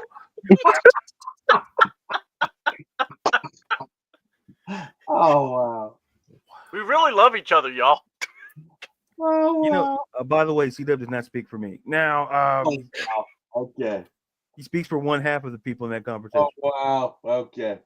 Now, shifting gears, keeping it going. Raheem Morris will be the head coach of the Atlanta Falcons next season. Once again, I'm gonna say fact. I'm gonna say fact. After everything that I just said, I got to go fact. Until Arthur Blank comes in and taps me on the shoulder and says, "No, son, fiction." Until that happens. I would say that. Yeah, man, Raheem gonna be here, y'all. I mean, whether you hate him or love him, I mean, my thing is like he's not trash. I've seen head coaches worse than him. Yeah. You know what I'm saying? But though. Yeah. Yeah. Hey, Bobby Petrino, we're talking to you, pal. We're talking to you. I'm talking about looking him dead in the eye when I'm saying that. Hey, what about Petrino? We're talking to you, pal. Definitely. Talking right to you. Leaving a letter. What kind of man are you? What is this? Love Actually? No, we don't do that around here. No. 100%. 100%. Agree with you. Most evilest man in the world. Mm-hmm. I feel like him and Jeff George would have been a match made in heaven. But I'm gonna move on. No, you know what, Chris? No, that feels right. That feels very Hey, Jeff right, George, actually. if you're watching, that goes for you too, pal. Oh wow. 2 first names, pal. We don't know. Yeah, man, I'm telling you, man, I was told about them guys with them 2 first names as a kid. Real thing, man. Yeah. Yeah. I'm like, Jeff George, I'm like, man. You're not right, man. Man, you call him Johnson George or something. Forget it. Okay. Anyway. I'm gonna actually say fiction because I just wonder if Arthur Blank's 82, man. He ain't getting any younger. He ain't getting no younger. Sometimes you just have to go. You have to put your foot down. So yeah, he's not that much older than Terry. So yeah, I see your point. What's up today? He's not that much older than Terry. So leather helmet. So this guy. See, what he didn't tell you about the story was that they were wearing leather helmets when they played in that Colts game. He didn't tell you that part. He didn't tell you that part. Oh wow. I mean, Terry, you should have told us about that, man. That would have been Yeah. Terry, why you withhold the information, big dog? Look, all of my highlights are in black and white. Would you guys really want to see them anyway? Whatever. Go ahead. No, of course. Gotta silent too. That's see what you had. Look, we could get the projector out. It's not that hard. Wait, is that Charlie Chaplin? Wait, you knew Charlie Chaplin? Yeah, that makes sense. I think they're on microfiche, C-Dub. All right, what you got next for us, Ladarius? Oh wow. Just want to keep it rolling when it's about him. What a surprise. Anyway. Let's go. Hey, first of all, I didn't told you. You talk to your dancers and you talk to your. Oh my God, man! What? You know don't what? Be talking to me that. Cut his mic off. What you got? No, cut your mic off. Hey, cut man. your mic off. Unfortunately, I'm the manager of the group. Okay, so you get on your mic and you say, "Hey, babyface! Hey, babyface! Let's go." It's getting crazy. I'm just cracking up over here. Let me do my job. It's getting crazy in here. Yeah, and it's Terrence Trent D'Arby's fault over there. Now, sticking with the coordinator, we talked about Raheem. Let's talk about one of the coordinators. Jimmy Lake will be the defensive coordinator in 2025. Is that a fact or is that fiction? The fact. I ain't gonna lie to you. It's a fact, but it damn sure need to be fiction. I'm gonna say it's fiction. That I'm gonna say is fiction. Fact. I'm actually gonna say fiction also. Man, go get Chuck Smith. Go get Chuck Smith. I want him as my DC. But let me tell you why I say it should be. I think it's going to be fact. I think he's going to be here again because he's a part of that continuity. I think that the Falcons probably going to want to try to at least attempt to build. But Jimmy Lake, man, it's just like we have no proof that Raheem and Jerry Gray, like took over the defense from him or anything like that. But it's just funny to me how the defense was ran one week or several weeks, and then it's just like after the bye week, bro, we completely flipped the script. Like, bro, like we got like 21 sacks since the bye week. Like we are one of the best teams when it comes to sacks. We are the best since team. the bye week. We are the best team since the bye week, Chris. That's what I'm saying. I'm sorry, bro. Like in football, I said it's really hard to flip a switch and just say, oh, okay, we're just a better team now. Like things got to grow and everything like that. And maybe some people can say, oh, well, everybody had to grow into the scheme. They had to get better and all that. I can't say that because we didn't have a complete game until the Giants game. So I can't even say that as a team. But the defense has been playing better. I don't know if I can fully just give that to Jimmy Lake because of what I saw before the bye week. It's just really hard for me to just imagine like a guy just said, hey, look, I am better now after the bye week and being able to watch and see my mistakes when you watching week after mistake. It just sounds weird.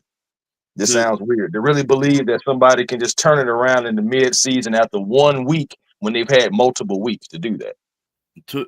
To me, I think the reason why he would stay because that buddy. I don't think it's a package deal. Right. I don't think Raheem got the nerves to make a change at the end of the season, in the off season. I don't think he got that. He understand that. So that's why I said Jimmy Lake will be here next year. Now, do I want them here? I want them all down. I can't stand them all. But I don't own the team. So that'd be different. Because what I seen last night, hey, all y'all did hit the road. Yeah. Raheem Morris, you and your pants too. I tried to look at your ankles. Dog, you gotta cover. No, Ron, you bring up a good point. So I was a manager for a telecommunications company for about, I'll say 6-7 years. And what I realize is there are three types of managers, right? There's a manager who's buddy, who everybody loves, but holds no one accountable. There's a manager who's Attila the Hun, who holds everybody accountable and manages by fear. And then there's a manager that's in the middle. And you have to be in the middle. Yes, you don't want everyone to hate you, but you don't necessarily want everyone to love you either, because sometimes you have to be honest and you have to cut your losses when need be. Yeah. I remember having a conversation with the supervisor when I was very young. I was a new supervisor, and he said, I had to lay off somebody. And this guy told me that basically you're killing my wife because his wife was sick and their benefits were going to go away. And he said, you know what? I probably was, but his performance was substandard. And I had to run this department, and it was the best decision that I could make. Now, let me tell you something. Until you've been faced with that, like, this shit ain't that serious. You're not talking about, you know what I mean? But until you've been faced with that, you don't understand leadership, right? Leadership is just me making you feel good. Leadership is not just me telling you what you want to hear. sometimes leadership is having very frank and open conversations and Right. telling people, you know what, you're not cutting it. And I wonder if Raheem is at that point. I don't know. Ron makes some compelling points. He really does. Mm-hmm. Makes some compelling To me, I think Raheem more worried about his friends, who he friends with, instead of worried about the team. See, you gotta have Right. that, right? And I hear you, Ron. This business is about relationships. Make no mistake about it. Mm-hmm. But Mm-hmm. it cannot be solely about relationships. Look, Right. Chris and I do podcasts every. I won't say every day, but we do podcasts together quite often. Me and Ladarius and you, Ron, and C Dub, we do about 3 or 4 podcasts a week. All right. Right. Mm-hmm. But we have to have a certain standard. Right.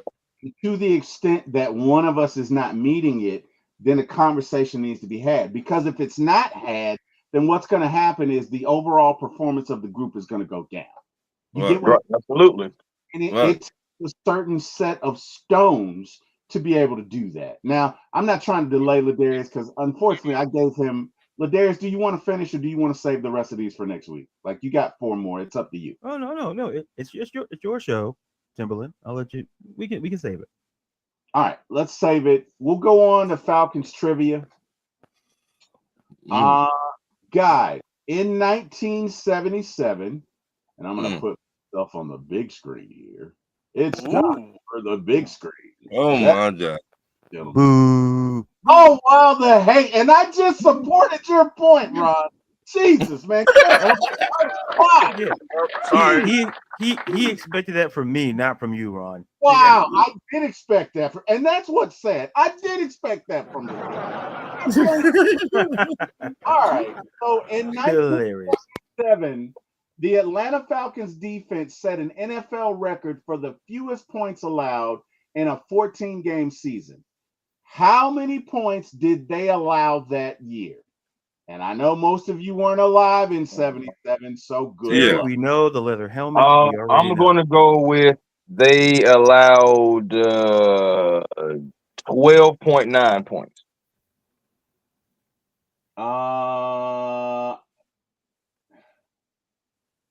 Total. So I think they allowed 100. I think it was 129. Oh, my bad. I'm thinking like per average per game. Yeah, Yeah, that's what I was thinking. Yeah.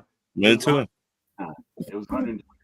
All right. 129. Oh, okay. Well, I still would have got it wrong. I probably would have said about 112.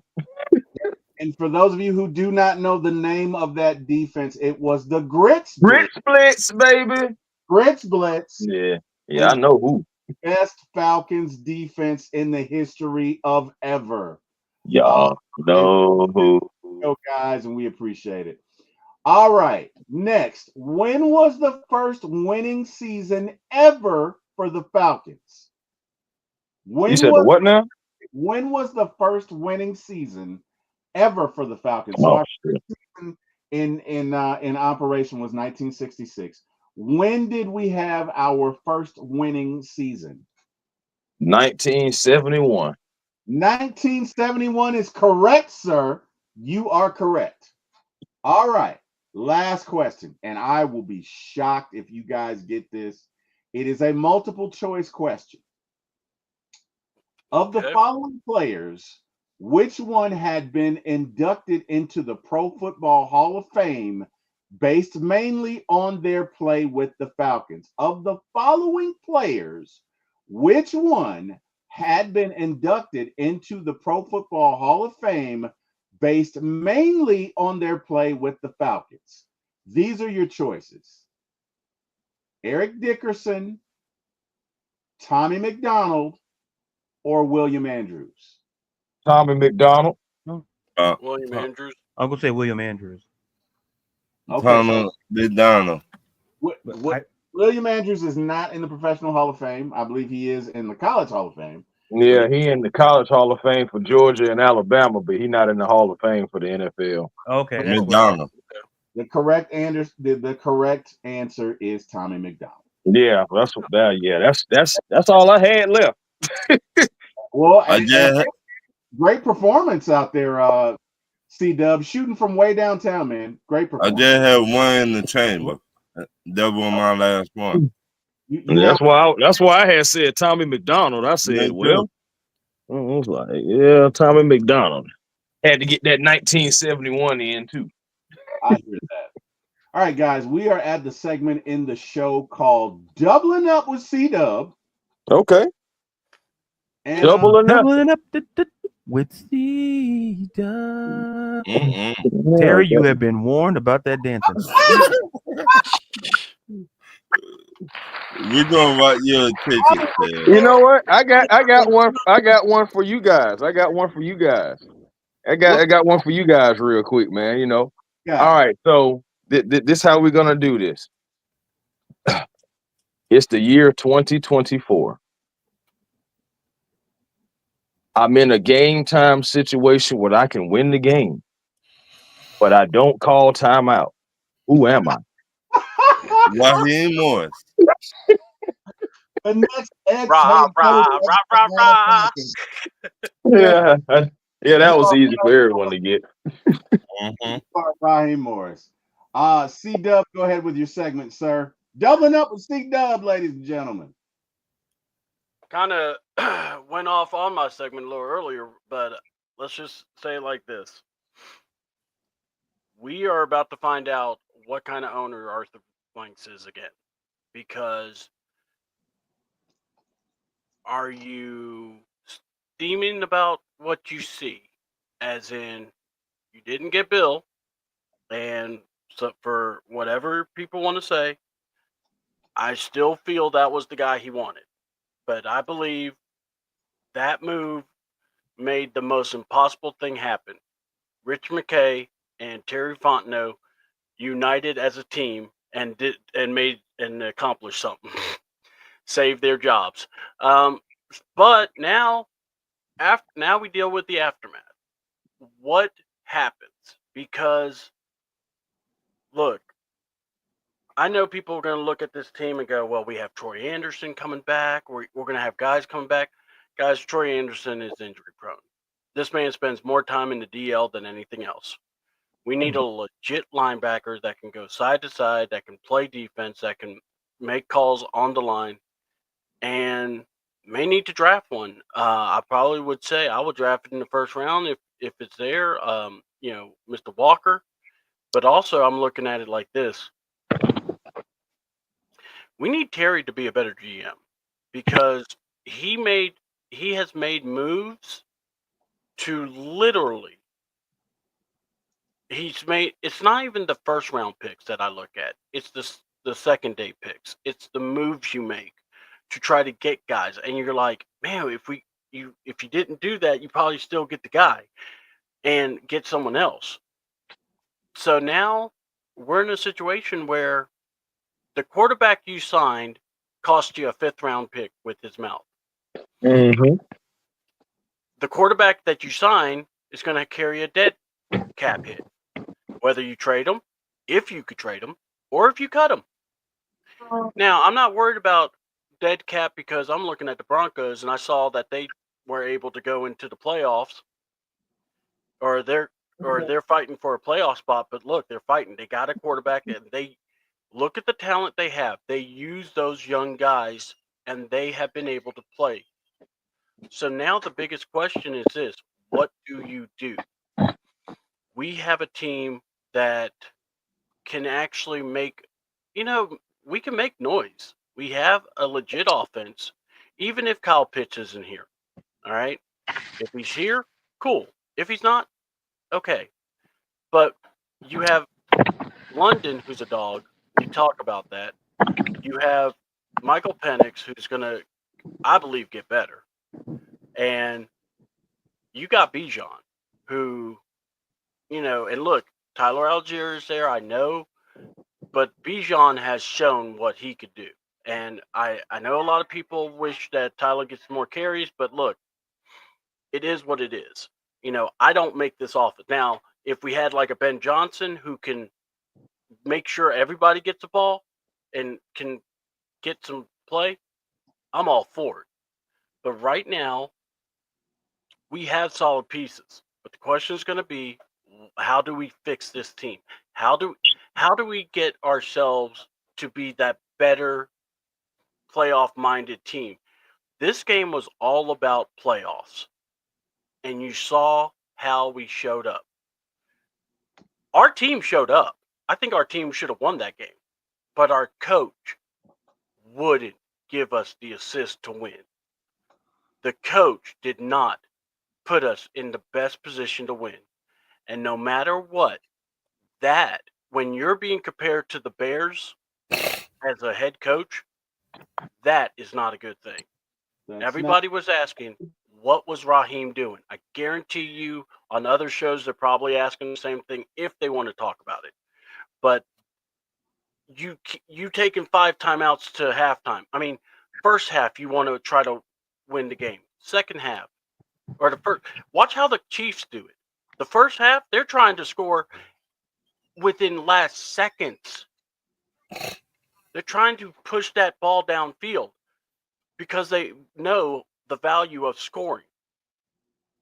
And yet here we are, we're piddling our thumbs.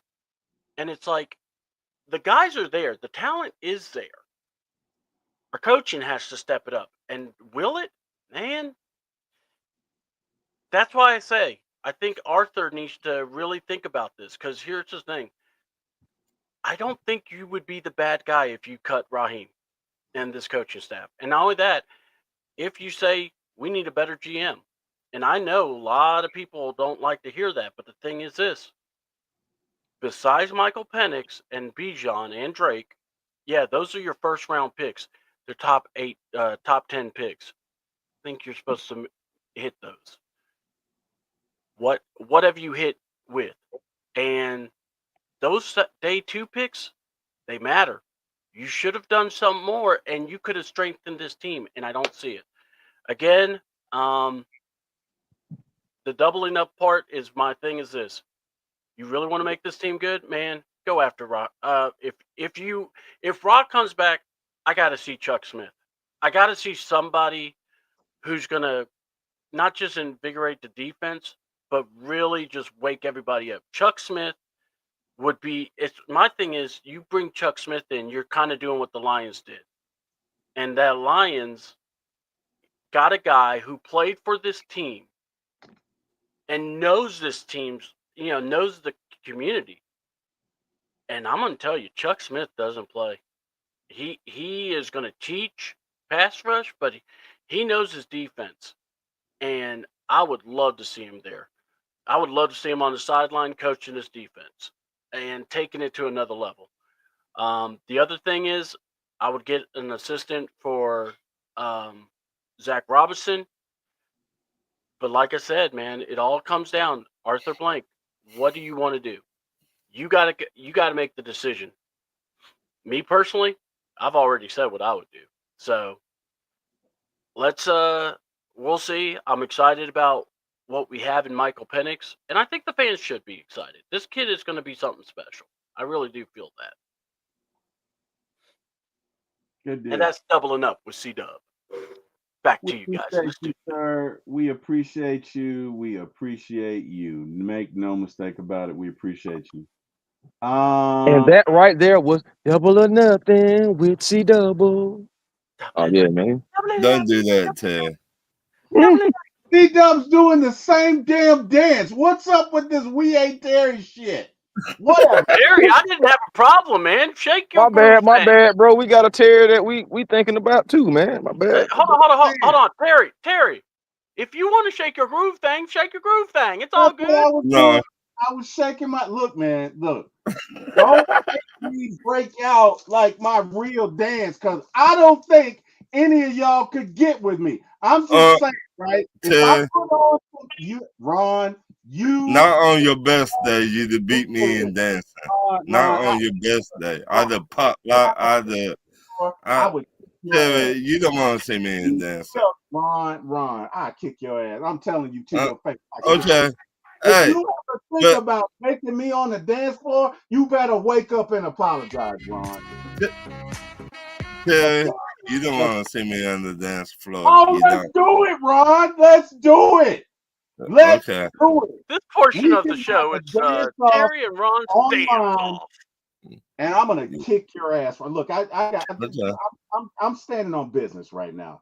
So Well, He's you saying it don't with got so no much business. conviction in his voice. I will He kick said it your with butt. chest. you hold You tight. see what I got to deal with, A1? I see. You hold tight. All right. So, guys, look it. Bend but don't break defense exhausted. And I'm talking about on the last drive.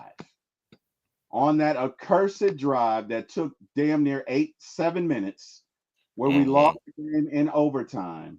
Was it bend don't break calls, or was it the fact that the defense was just exhausted from being on the field so long, guys? And we'll start with you, A1. Give me your thoughts. Oh, I ain't gonna lie to you. It didn't matter what kind of defense you called. We was gas, bro. We pretty much played the defense pretty much played the entire third quarter. Now, I don't know for those who've played sports and those who don't, but being in sports shape is different from being in workout shape, right? Yeah. So one thing about it, like it doesn't matter. It doesn't matter, y'all. I mean, because like you think about it, you're playing defense, like you're not on offense. It's different. You're on defense, and you're on defense for over 11 minutes. Yeah. Like that. And my thing isn't really like more than that because they didn't score until the fourth quarter. Yeah. So my thing is, bro, like we only had like they showed it too. Like Michael Penix in the second half, like we only had the ball for like 5 minutes by the time we really just got the ball back again. Like, I don't care who you are. You're going to be tired as heck running up and down that football field.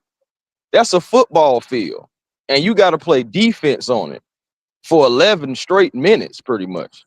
7 minutes in a row. And then the other drive, they what was a long drive too with the BS with D'Angelo Malone, which that was a BS call, by the way. That was Yeah. so ticky-tack. That was so ticky-tack. It reminded me of the penalty that they tried to give Caden Ellis like a game or two ago. That was just crazy. And you know, like it was a BS call. But I can't lie. The like King Mojo, he decided to go to the Commanders after that play. Yeah, It just he put on a commander. but you can also make you can also make this argument. Why was D'Angelo Malone even in coverage? Yep. That's the point. That's Why the was We can get on D'Angelo Malone, but why in the world is D'Angelo Malone in coverage when he has not been? yeah. And even in that situation, I don't know. I mean, maybe put Richie Grant in. He wasn't inactive. I'm just saying, like, why put D'Angelo Malone in that situation at all when he hasn't played that situation? Agreed. I would say So I kind of look back at Jimmy Lake again, like, bruh. I've been staying on business with this. That defense, our defense was tired. Yeah. We were tired. We could have put Ray Charles out there. He would have done the same damn thing to our defense. Damn. Put Stevie Wonder out there. He would have done the same thing to our defense. Wow. Bro, I feel like we could have went and had the NFC All-Stars from the early days and still would have got, man, listen. Right. Our defense was so tired. I mean, do I blame the defense? No. Do I blame Jimmy Lake or Raheem? Yes. Because you know better. Yeah. Well, you can't really say Jimmy don't know better. Wait a minute. That's why I said Raheem. Raheem been on other teams, and people say he a defensive guy. He seen every defense. Well, did you see we were tired, Raheem? Did you see that? Or you more worried about your pants? Or Dan Quinn? Ron's still on those pants, man. Ron don't like them pants, and that's just all there is to it. I mean, to me, you gotta cover up, player. I don't want to see your ankles. And put on some damn lotion. I think his pants are cool, but whatever. C-Dub, Yes. were we exhausted or was it bend don't break? I think you have to look at it. It was, God, I hate saying a little bit of both, but you know what? It was exhausted. I mean, that third quarter, they were on the field all but for a minute. Yeah. And Telling you. and not only that, it's not just that. You had to chase Jalen Daniels. They were basically what they did, the biggest adjustment I saw was they basically told Jalen, look, run on them. Make Yeah. make Yeah. them tired. Make them Yeah. think about what they have to do. Even there were points that he made Jesse Bates look unsure. And I'm not making Jesse Bates look bad. Jesse Bates made some plays. But you could tell Jesse was trying to protect, but yet he wanted to attack. And it's like, when you watch Jalen Daniels, it's almost like he's slippery, or he just glides everywhere. Yeah. You know, he just in the right spot, everything. The play where he was even bent backwards, I was surprised he just got back up. I'm like, dear Lord. Yeah. I said a less athletic quarterback that ended his season. Yeah, Yeah. same here. Agreed. But I mean, they got to get him in the right room. They do. dude, honestly, Ron, I don't even know, because it's just the way he played, and look how well he played. Because that happened, first, second quarter, and the second half, he was running like nothing was wrong. Right. So, look, we lost this game, and I don't want to, it's not just what they did, but I keep looking over. Man, they made some plays. They made, and here's the thing: AJ Terrell was doing his job. He kept Terry McLaurin locked. Yeah. So it wasn't like, hey, we're really getting. No, we had guys just really just taking it to us, and it's like everybody was making plays. It's almost like this: if you told a defensive coordinator, "What's your goal?" Well, I got to take Terry McLaurin away. I want to take the run away. They did all that, but they beat you with guys. It's like, we got to let these other guys beat you, and that's what they did. All right, guys. Mm-mm. Foot to ass, pen to pad, rubber to road. Yeah, we saw some great offensive performances. We saw some great defensive performances. We saw, the defense get beat. We saw some offense that we left out on the field. At the end of the day, and I'm going to ask this to the panel, and I'm going to start with Ladarius. Is Ladarius still here? Did he drop? Looks like he dropped. All right, I'll start with A1. Mhm. Is this loss on Coach Raheem or no? Absolutely. Absolutely. Because again, I can pinpoint things, man. We can even talk about D Alford. We can even say, oh man, D Alford got cooked and all this stuff like that. Even with all the things that happened at the end of regulation, I just feel like if you had better clock management, you still could have won the game. Okay. That's just what just negates everything that happened. Everything that happened before Darnell Mooney catching that at 36 seconds is negated because you still had 2 timeouts. So check it. Let's say you call a timeout, right?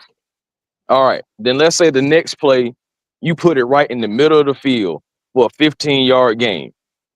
Now you in field goal range. Oh, guess what? You still have one more timeout to call. Yep. Get yourself together. Even if you want to wait and say, all right, wait. 3 seconds left. You call that last timeout, and we in field goal range. Let's say it's a 47-yarder for Riley Patterson. Yep. So regardless, then you just did better clock management, because at the 36 seconds mark, you call timeout. You don't even have to rush. You don't have to rush to the line. You can just call the timeout, then call you a nice play. You got time to call you a nice play for your rookie, for your skill players. The defense for Washington is on their heels.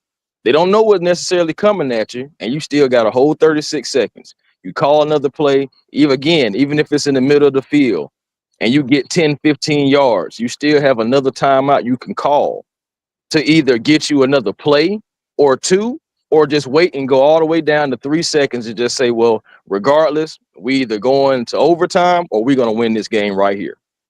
It's just clock management. We had an opportunity to win, coach.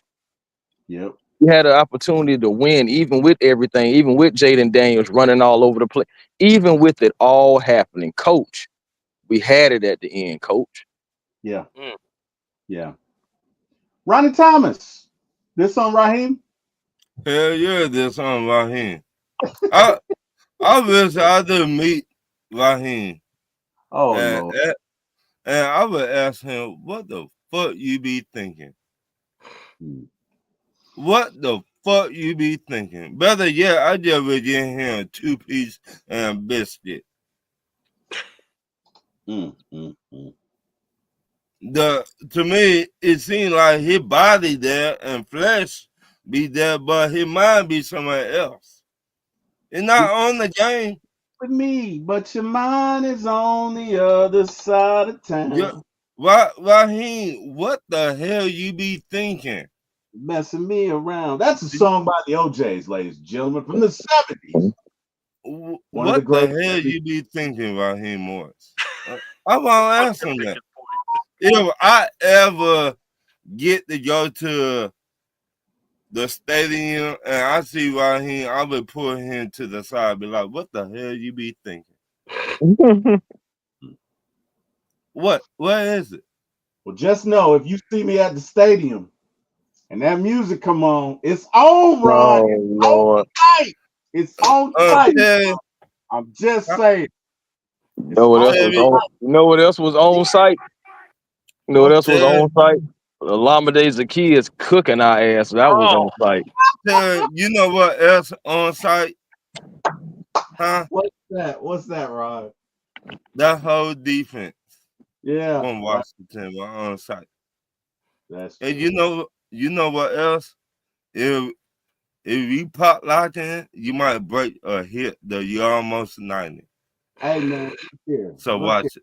Say something. One thing T Will can do. Yes, I'm speaking about myself in third person. One thing T Will can do. T Will can still dance, baby. Now, look, I do what I do because I want to make y'all feel good about y'allself. But if it ever comes down to an ass kicking contest on the dance floor, that's all I'm saying. Look, Ron, you and I can settle this later, sir. We're gonna see. Ain't nothing to settle. C-Dub, is Raheem responsible for our loss? Yay or nay? I'm more wanting to do like a pay-per-view where we can settle this dance off, try to monetize this, because I'll be the DJ. We'll have Ladarius be the host, but yeah, man, I mean, this dance off, man, I'm feeling like the heat and the fire, man. This is more competitive than the Hawks, or more competitive than the Falcons. Because when Ron gets embarrassed, he's not going to be able to show his face on the podcast anymore because they're going to be like, you got your clock cleaned by a 54-year-old dude. No, you mean 84? All right, C-Dub, what say you? Is Raheem responsible, yay or nay? Look. Let's call it what it is. We played a hell of a game, and we got a heel turn on us by our own coach. I mean, he's responsible, and the thing is this: not only is he responsible, dude, just wear the freaking hat of accountability. Just be accountable to this. Get on. You're not looking bad if you say, yeah, I screwed this up. My guys had the opportunity to win this game, and I screwed it up. And you could have won it in regulation. It would have been the biggest win. And you know what? We're not even talking about Raheem possible, about is he going to be the coach next year? We're not even bringing it up because we're like, you know what? Okay, yeah, the pants is weird. Okay, his he loved Kurt. He liked that Ben Gay smell, but you know what? He went to the young guy.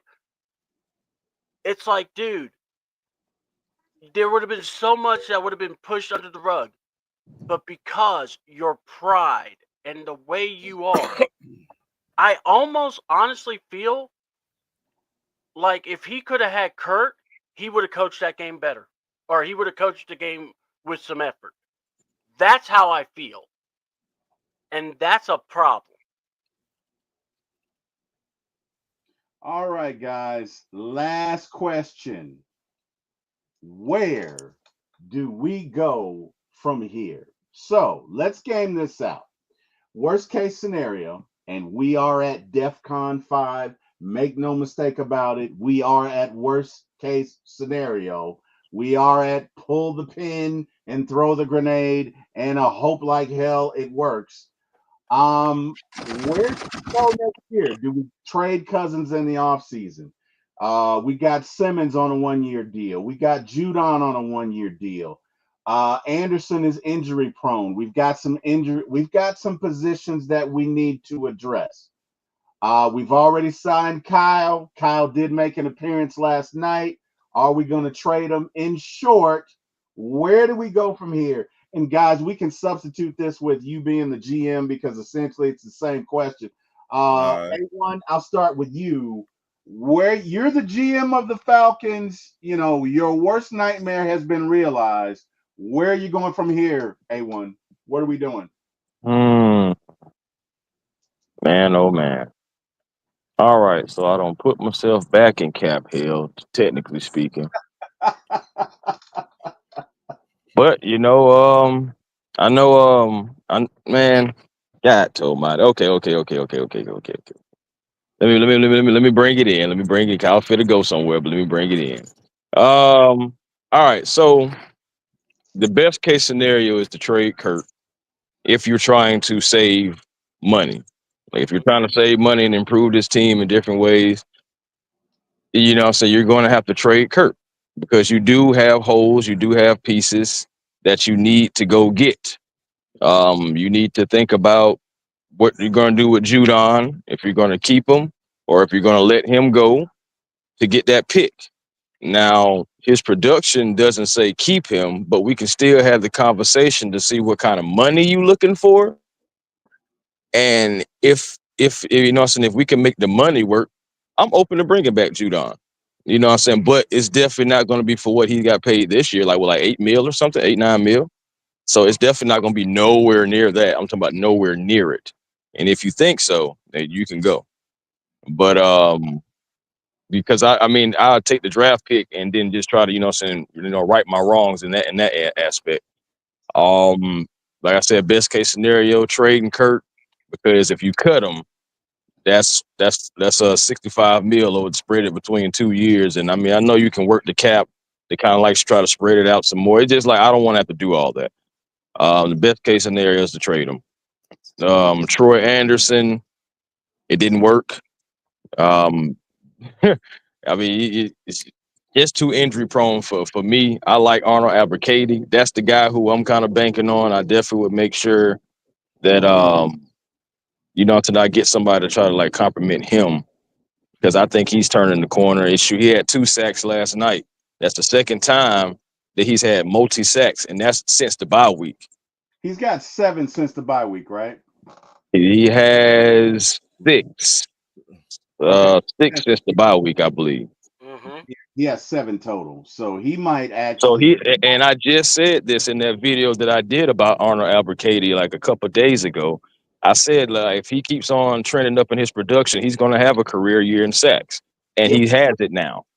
Yep. So I'm just saying that we still have one more game left. He can still come and mess around and get 2 more. Then we're talking about possibly Arnold Abercady having 8 or 9 sacks. So I'll take that production from Arnold. Sure will. And so like guys like that, yeah. we got to get better linebackers. That's just, I love Caden Ellis. Yeah, he can stay. JD Bertrand, he's showing that he has some flashes, but regardless, we got to get better at linebacker. We knew that it was a problem area coming into the season. It was thin there, and it wasn't necessarily like, all right, we was like, all right, Nate Landon and Caden Ellis, everybody else was kind of like a question mark. You know what I'm saying? So we got to get better at linebacker. This draft, I know we got to like put things around Penix, but honestly, man, I got to fill some of these holes. This would have to be like an ugly draft. And what I mean by that is all that flashy speed and all that stuff like that. I really don't care about it, man, right now. I'm like thinking about my trenches. I'm thinking about my quarterback, the blind side, if we choose to move on from Caleb McGarry, because we don't owe him no guaranteed money next year. So, like, you could, like, cut him and have savings. Do you want to or not? I don't know, because that continuity, we talked about that earlier. And that's something that we do at least have on the offensive line with a lot of these guys being back. Drew Dahlman, Ryan Newziel. You got to make a decision on that, because both of those guys are free agents at the end of the year. So, like, you got to start thinking about stuff like that. So with the draft, I'm looking at in the trenches. I'm looking at linebacker. I'm looking at, potential safety, cornerback, so that's what I'm saying. Like, I just named like 5 different positions right there. This may have to be just one of those type of drafts where you go get guys who you can plug into this team to make the overall team better, and not just go get the big splash guy. Try to go get all the speed and all that stuff like that, man. We have issues that we need to clean up and get better at, and we don't have a lot of cap space right now to do it. And we also have to realize that, and I'm gonna be done after this. We also have to realize that as far as even trading, it takes 2. Mm-hmm. And I hate to say it, but some teams don't necessarily like work with us outside of Cleveland. So maybe like Cleveland can be a place, because with Kevin Stefanski and Kirk Cousins, maybe you can make that work. But outside of that, I'm just like, who is going to do something for the Falcons? Who's going to help the Falcons? And that's just where it's just, I'm at with it, but we definitely have a lot of big decisions we got to make. Good deal. Guys, if you are in this chat and you are watching this, please like, share, and subscribe for my ATL Sports 1 on YouTube. I'm going to display it in the chat here. We do programming every Friday evening about 7 p.m. and every Monday morning around 10 a.m. And that's going to continue post Falcon season, whenever that is.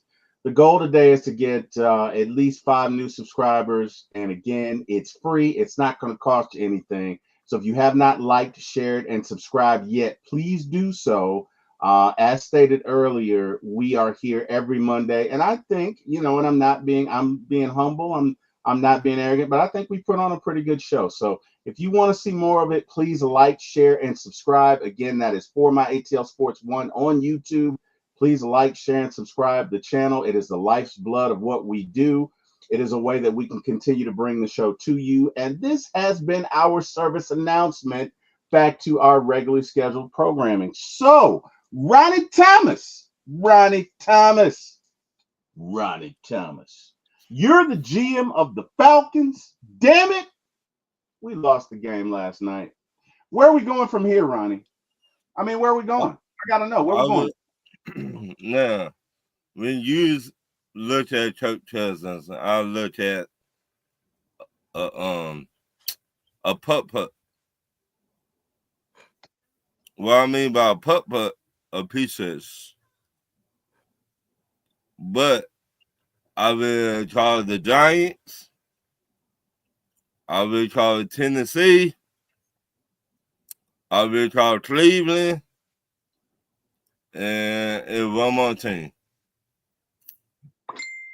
So I would call all these teams, and I would be a car salesman. I'm even calling the Colts again. What? I know I got putt-putt, but you don't know that. Oh, wow. I would be, he good in the locker room. He would get the best out of the players.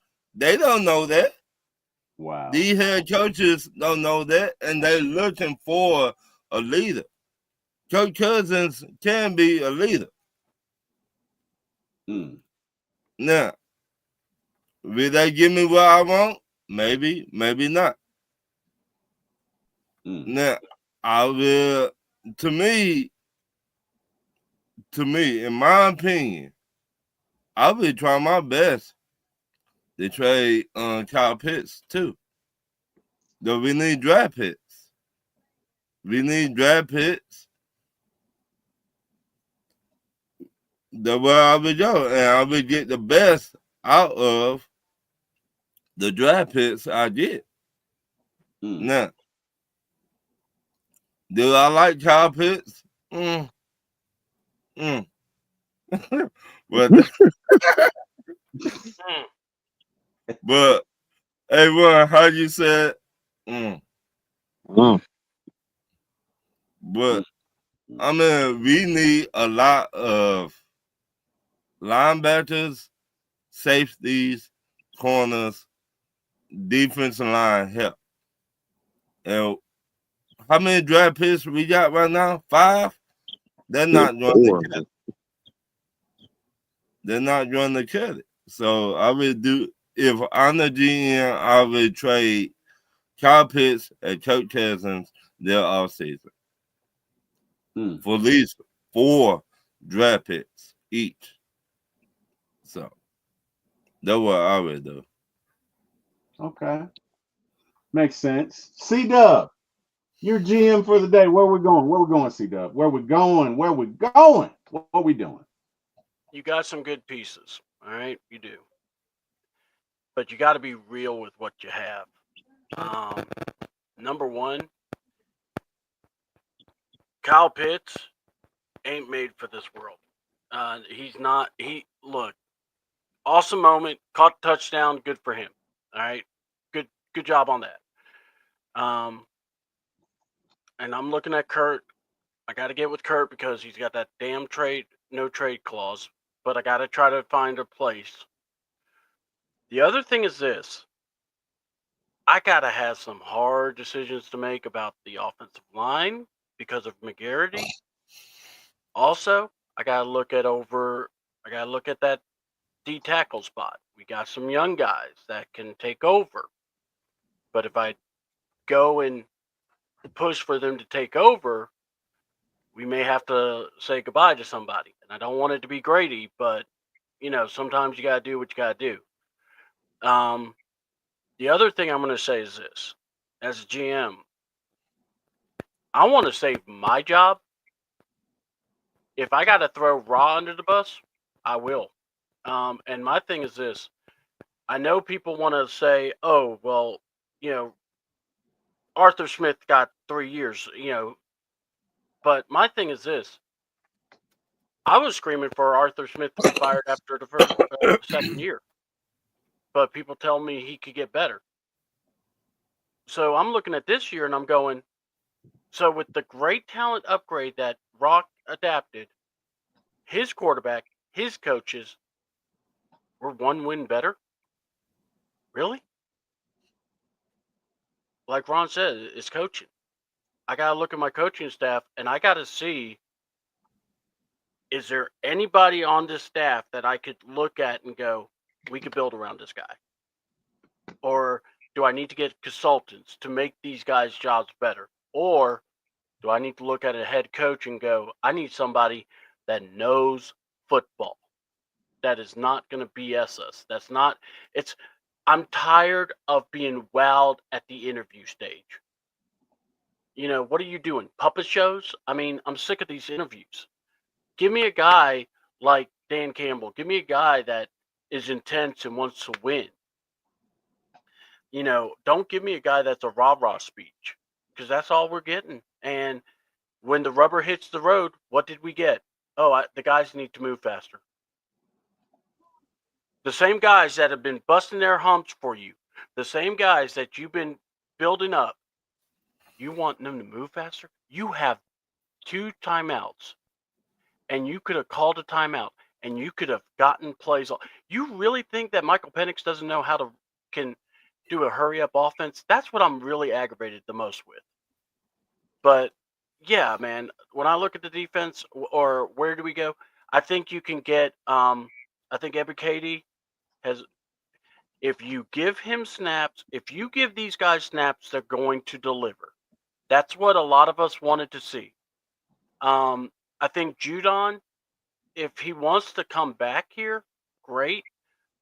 But at least you can work the contract. I don't think he would want a big contract, honestly, because guys, you know, he's at the tail end of his career too. Let's be honest. So that's another thing. You know, I don't mind a veteran presence, but you got to at least have some kind of play too. But I like where we are, but yeah, we got some major questions to fill.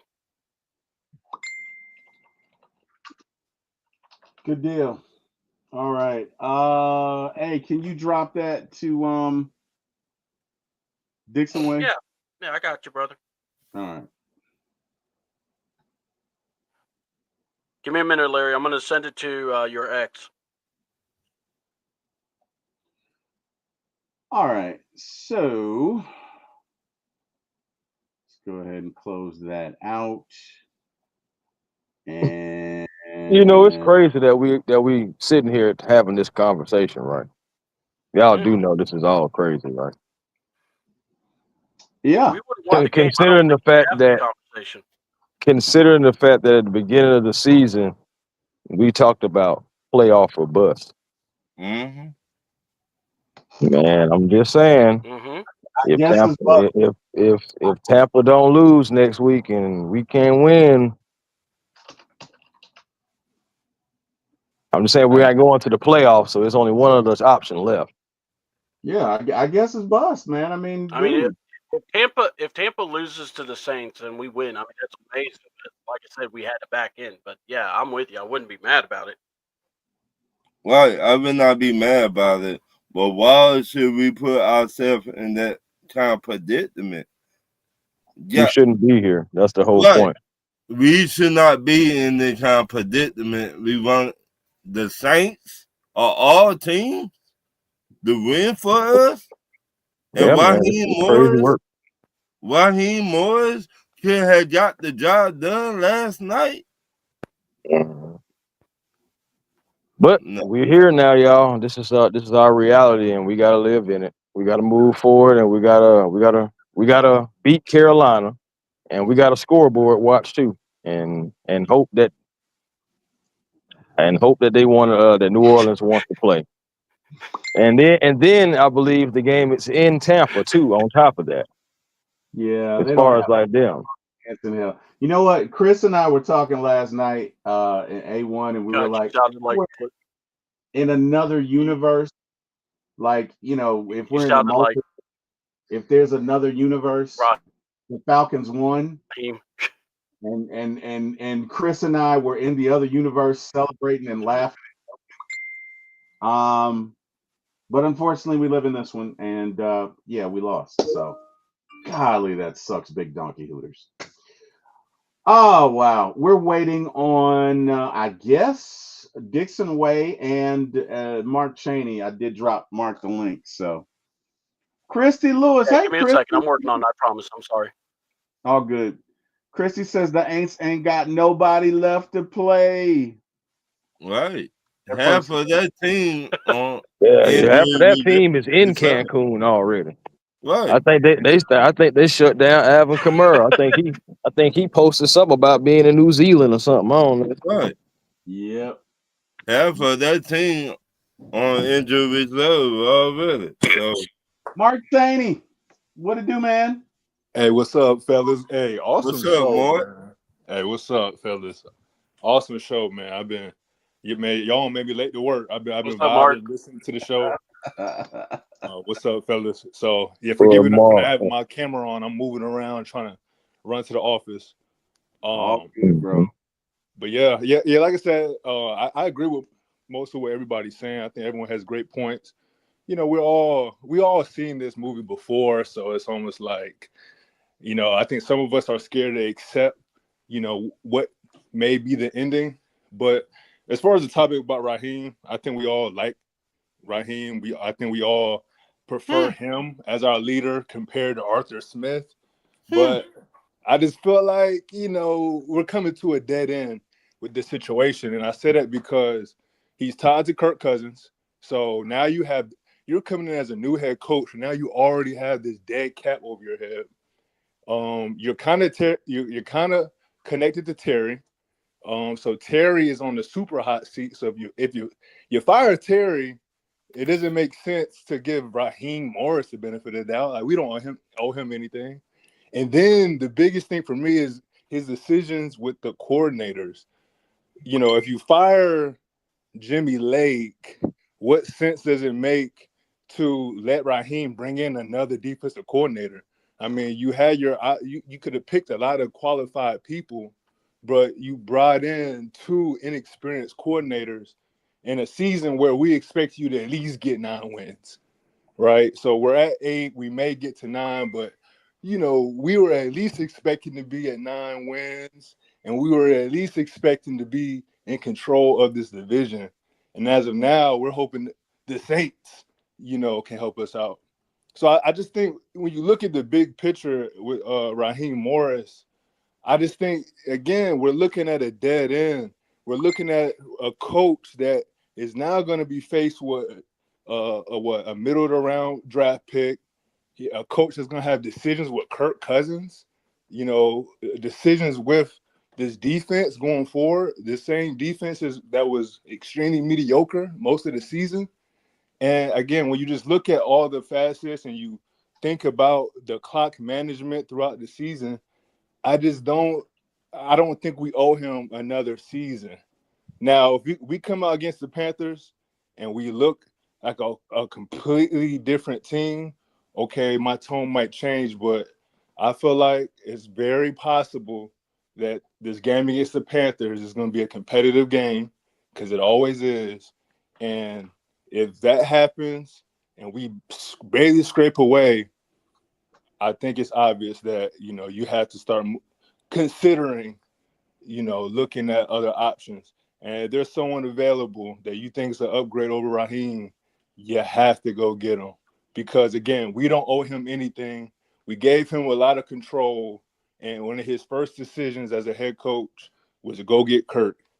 And that looked like a terrible decision. So, again, I agree with most of what everybody's saying, but I just wanted to throw that out there. I just think it's multiple layers, and there's a lot of things going against Ra. And unfortunately, I think these things manifest and these things become a lot clearer because of how he managed the clock at the end of the game last night. It just shows, like, some people, they are who they are. And I think Raheem is a great guy, but I just don't think that he's a head coach in the NFL. Got it to him, by the way. And Mark, you say that.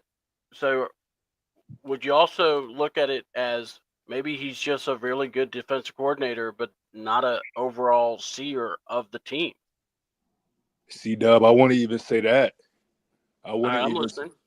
I wouldn't even say that, because if you were such a good defensive coordinator, you wouldn't have had the worst defense for most of the season. I mean, that's just the reality of the situation. And then I think Raheem's a unique coach. He has so much experience, it's almost like it's working against him. He has experience on the offensive side, receivers, DBs, D coordinator. And I think that confidence, and again, I think the word of the day was arrogance. I heard that word a lot today. I think, again, all those things played against him, where he didn't take responsibility over one unit, and it showed. It showed. Some weeks the offense was good, some weeks the defense showed up, but we never saw a game this season, other than maybe the Giants game, where both sides looked like a good playoff caliber team. We haven't seen that, unless, maybe I'm forgetting the game, but we haven't seen a complete game, again, other than that Giants game. So I'm not so that he's a great defensive coordinator. I think he's a better defensive coordinator than Jimmy Lake, but I don't want to say that he's kind of like Arthur Smith, where it's like, oh, you're better off as a coordinator. I just think he is better off with less responsibility. So again, that's why I look at it where it's kind of like a dead end with Raheem. What can you really do other than bringing in an experienced defensive coordinator that's gonna prove to a billionaire, prove to smart individuals that you will improve? He has nothing really going for him. He has to make a lot of decisions, and he needs a lot of help. And if you need that much help, again, why give you the benefit of the doubt and give you more control over where this roster is going going forward? I just don't think that's wise. All right, ladies and gentlemen, we have Mr. William Amy who has joined the panel. William, give us your thoughts. Hey, what's going on, fellas, man? I'm I'm agreeing with you saying, buddy, but Raheem was done. I just talked to Mad Mike and them boys. They right, it's coaching, man. It's coaching. We had this game in the bag. We start running the ball with Tyler Algier and Bijan Robinson. And what pissed me off most, C Dub and Terry? Why are we doing the Wildcat? Why are we doing the Wildcat? Why we had Bijan Robinson snapping the ball in the Wildcat and for Wildcat formation instead of handing the ball off to Bijan Robinson, Tyler Algier? That's that Robinson, right? That's all Zach Robinson.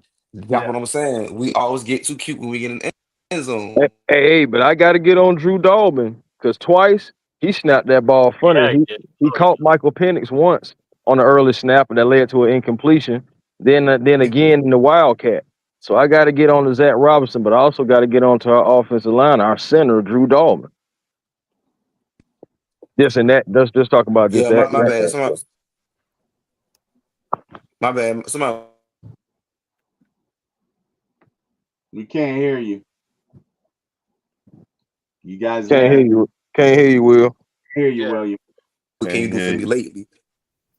Hold on, let me take my headphones out. I can hear me now? Yeah. Yeah, what I was saying is Raheem Morris and this whole coach staff got to go, man. They too much buddy, man. It's like we had James Daniels who was containing him. They stopped doing that. We ain't sending them corner. They was killing us. We could have used the corner back blitz. We weren't even doing that. So with that being said is we need to address getting us some more nickel back. We need to get us some edge rushers. Get us another safety because I don't know if DeMarco Hender's gonna be back next year. He can be back, but Simmons gone. We're not right to sign him. Yeah. And I feel like, man, off the blank, man, you gotta pull the cord, man. Because at the end of the day, he promised us that he had high expectations that we were going to the playoffs. He said out his own mouth that we were going to the playoffs. But now we were 6-3. Then we start losing these games back to back. I already knew Tampa was about to win the division when we start losing 4 games back to back.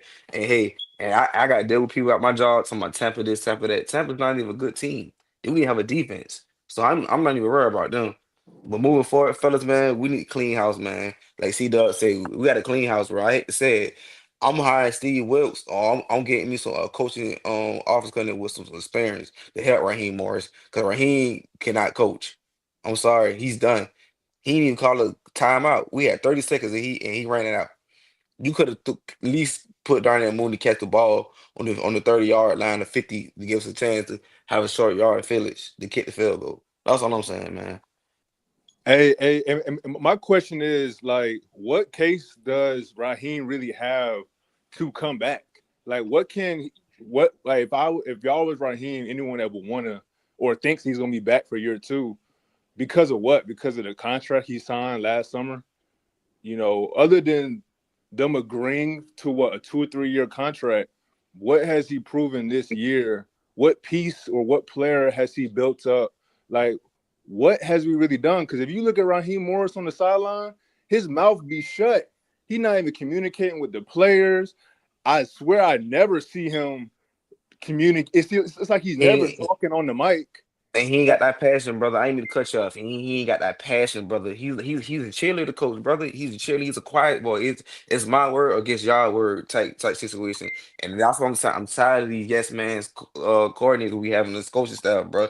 They got to go, man. They got to go. I'm sorry. We cannot have these players back. Jimmy Lake got to go. Because I think the big argument with Arthur Smith was, oh, he got 3 years. Well, he was our play caller. He was an offensive play Mhm. caller. So of course you're going to give him at least 2 years. You're not going to fire your head coach as the play caller. Are we going to say that Raheem's been calling the defense since the bye week? I mean, I haven't Nah, seen him calling no Well, plays. just Jerry Gray. That was let Jerry me Gray say this. calling them plays, man. Let me say this. I can't believe y'all taking up for Raheem. I can't. No, Don't do it, Ron. I ain't taking nothing from Raheem. I No, said he no, got to I go. said me. Oh, I talked them for myself. oh. Did our defense get better in sacks? Yes. Mm-hmm. We could say he took over from Jimmy Lake. Now, to me, Jimmy Lake got the job. To me, I want a defensive coordinator with experience. What about Every, coordinator? You don't want Zach uh, Robinson to go? yes, I was Oh, going to okay. get to that. Okay. Now, in more experienced coordinators out here, I don't want. Sometimes I like the head coach and the OC go against each other.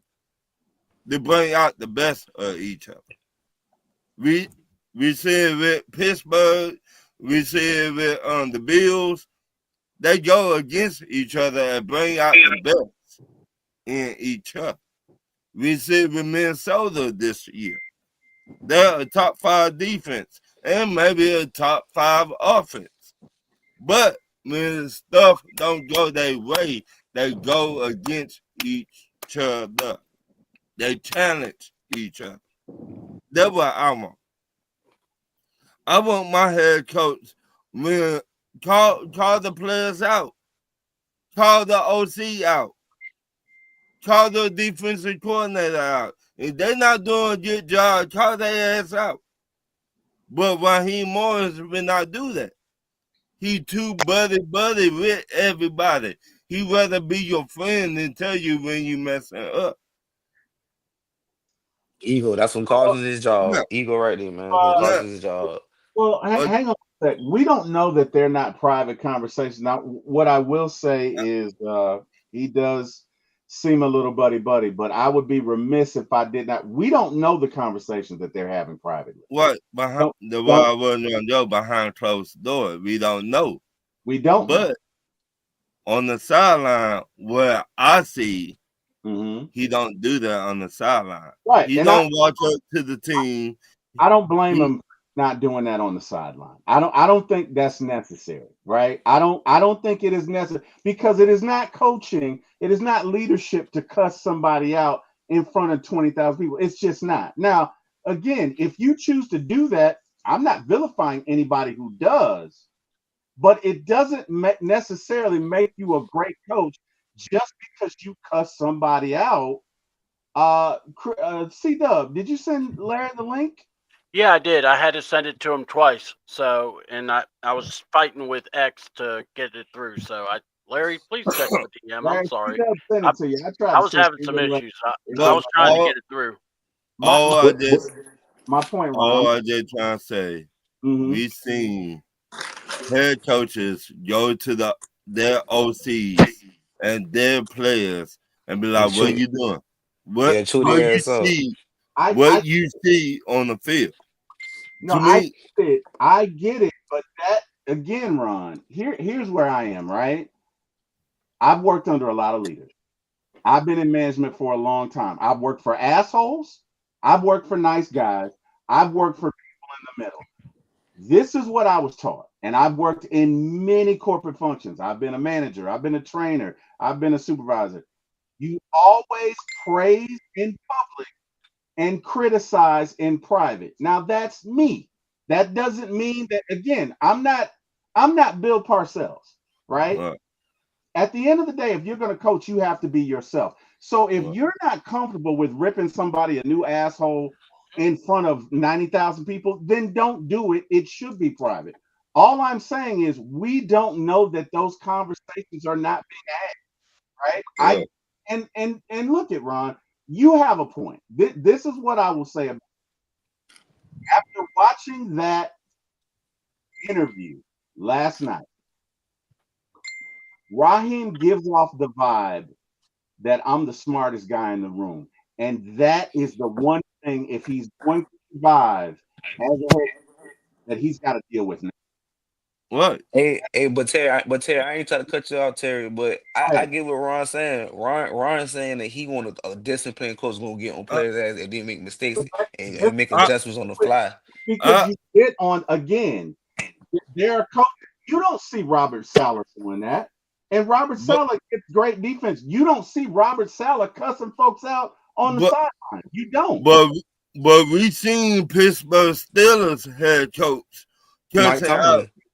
Yeah, we Yep. seen him many a times do that. Then then Oh, dude, we got Larry. Okay. he praised that player at the same time too. We do see that.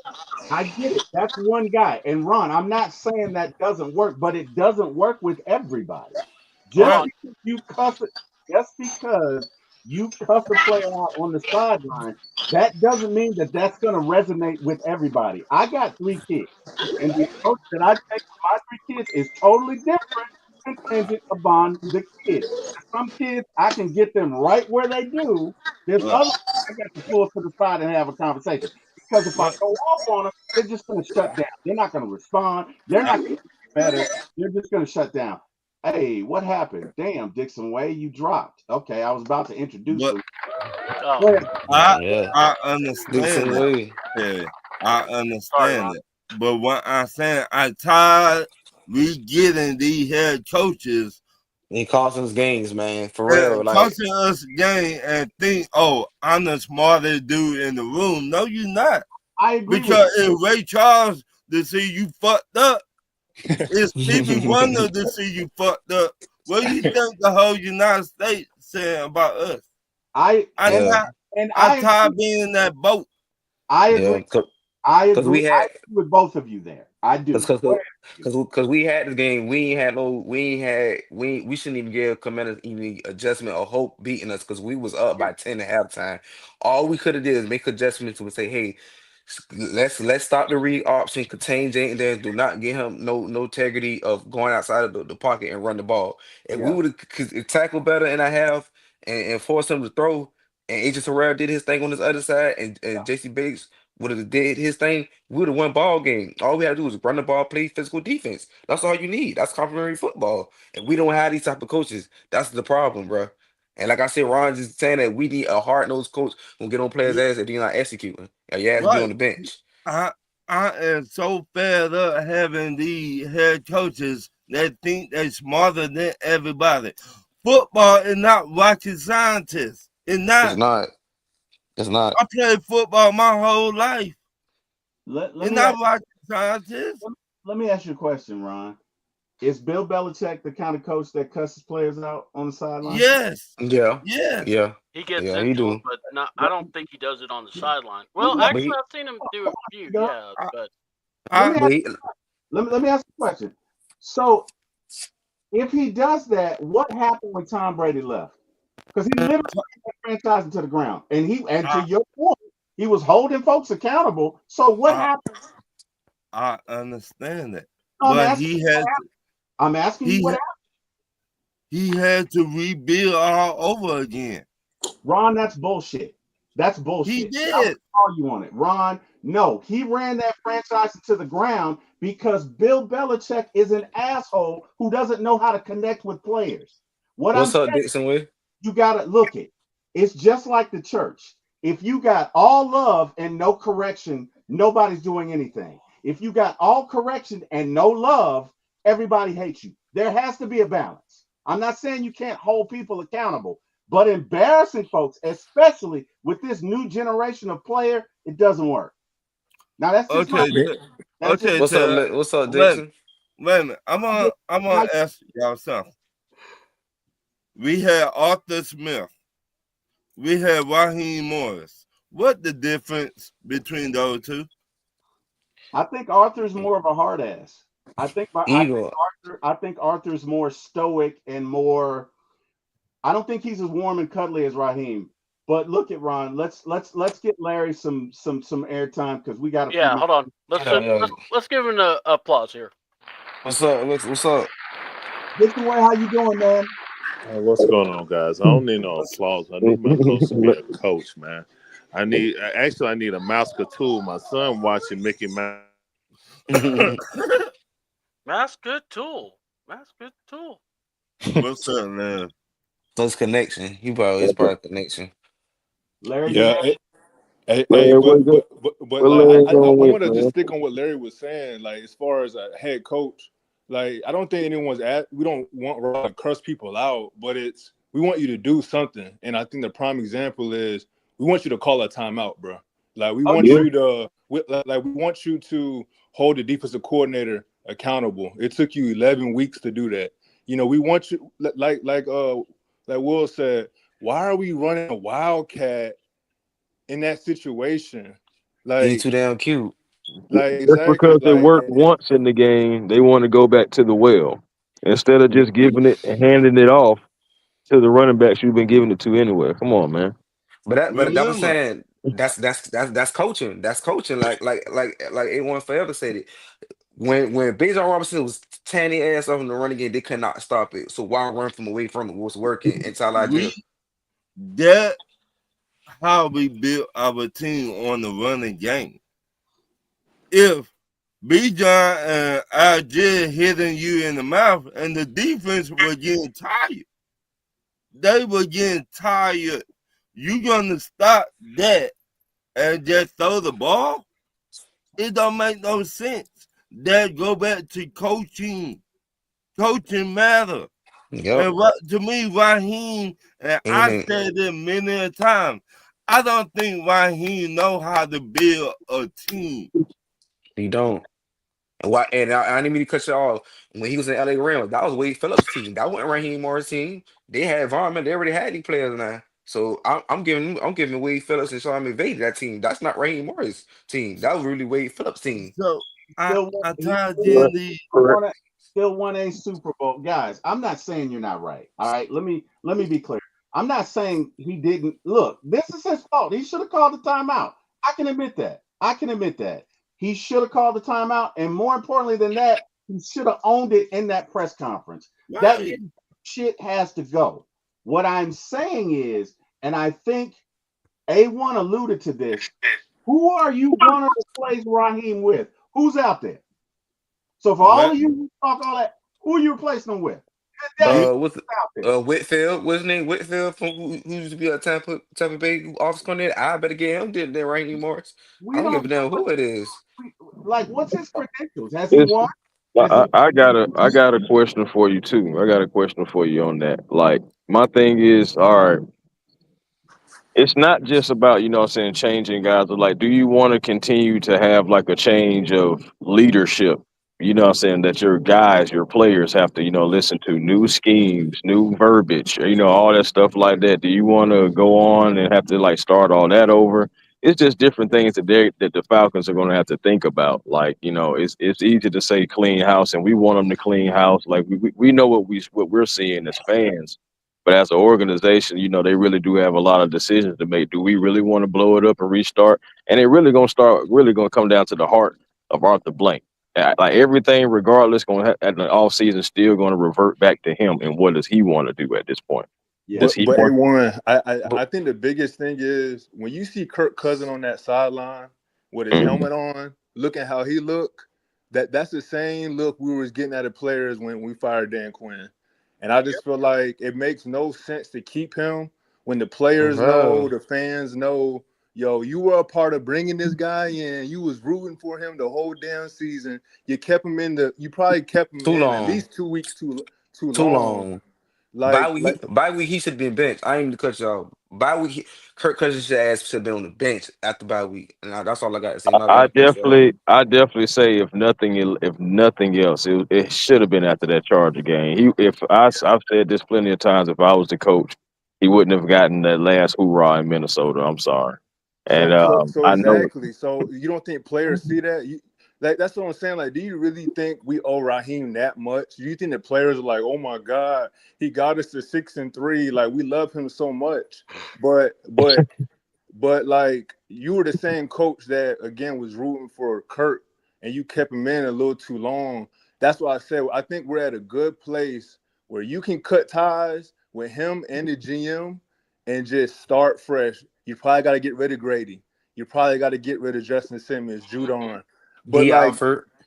yeah, I said D offered, but at least you can Gone. have a new coach with Michael Penix, and y'all can Kyle Pitts. Kyle Pitts should have been traded this season for a 6-rounder.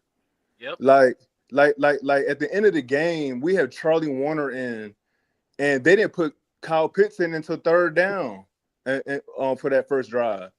That don't make no damn sense. So that's what I'm saying. I think the big picture is you got to fire Terry Fontenot. Yep. And if you fire Terry, you got to let the new GM hire his own coach because we don't owe nothing to Raheem yet. I Especially agree, if we don't make the man. playoffs. Hey, I'm already saying it. We ain't making some no playoffs, bro. I hate to say it, brother. Tampa about to win at home. I don't have no faith in the New Orleans Saints. I'm sorry. We gonna miss the playoff for the 8th season. Raheem is out of the. Yeah, I hate to say it. It's too late, man. So, guys, For here's my you, question. And guys, honestly, I'm so sorry. I'm gonna have to bring this one in because I gotta work. But yeah, last I'm sorry, man. has Raheem lost the locker room? And Most definitely. think about it from a player perspective. You had I, that game last night. We can all agree on that. You've got 30 seconds. You're driving the ball with wise use of your timeouts. You should have it. You should have us in a position a 46-yard field goal. With that being said, with the fact that what you guys alluded to, you probably held on to Kirk too long. With the fact that you held on to that candy ass bend but don't break defense way too long. Do you guys think? And I need you to be quick because we got to go. Do you guys do me a favor, C Dub, reach out to Antonio. Let him know we'll have him on another show. Yeah, Unfortunately, I just couldn't get to everybody and apologize yeah. to No, Larry. don't worry about it because what I'm gonna do is a lot of guys just hit me up because what we'll do, we're gonna have the Beard Gang. I'm gonna get with the time, and we'll just bring some people on and just kind of do like a open Good. forum. Good. So don't worry, we'll just carry it over tomorrow to that. All right. I'll work a time and I'll release and everything, but I can, I see where this is going. So yeah, let's go ahead and just do what we need to. Good deal. Antonio, again, apologize, man. Couldn't get everybody on. A lot to say. I know we're all feeling a lot. Another thing I want to say, guys, it's a lot of arguments going on social media, whatever. Guys, we're same team. You know what I mean? Same team. Same team at the end of the day. Got people yeah. threats, and look it. We all care. We all love the Falcons, but it's not that serious to where you got to threaten somebody's life because they disagree with you. Look it. I love my Falcons. I really do. But guess what? Mr. Lightman, Mr. Bill Man, Mr. Gas Man, Yeah. Mr. Rent Man, Mr. Car Man, they still want their money, and life is going to go on, folks, whether we win or not. And again, I'm not being laissez-faire. I know we're hurting today. I know we're upset, but it is not that serious to where we got to get in fights and talk about people, and really, it's ridiculous. So See, if I you're talk. and you're doing Oh, that, please stop it. It's not worth all of that. With that being said, guys, and we're going to close with this. Do you guys, and I'll start with, we'll go William, we'll go Mark, we'll go A1, we'll go C Dub, and is that everybody? Did I miss somebody? I can't see I the name. think Ron, Larry. And wait, is Larry here? No, I don't see it. I yeah, thought Larry was I on the don't left see side. Larry. You said what? All right, so I hey, don't see William, Larry. did Raheem lose the locker room? Yes or no? Yes, absolutely. We need to fire Terry Fontenot and fire Raheem Morris and this whole coaching staff. Just clean house, man. Just get somebody with some experience on both sides of the football. Be consistent. This is in the national football. You have to be consistent. That's all I got to say, man. You got to let go of Terry Fontenot and Raheem Morris has been lost the locker room since that loss we just lost last night is over with. I don't think the players gonna play next week. Gotcha. Ronnie Thomas, did Raheem lose the locker room? Ronnie Thomas. All right. All right, Ron, yeah, I think Ron's out. Mark Cheney, did Raheem lose the locker room? Damn. Yeah, Mark. Oh, I think I hear. Can y'all hear me? Yeah, I can hear Yeah. you, bro. Yeah. Was a question about the locker room? Yeah, yeah. Did Yeah, Raheem lose the locker room? yeah, man. I think unfortunately, he has. I think like a lot of people in this city, we want to support him.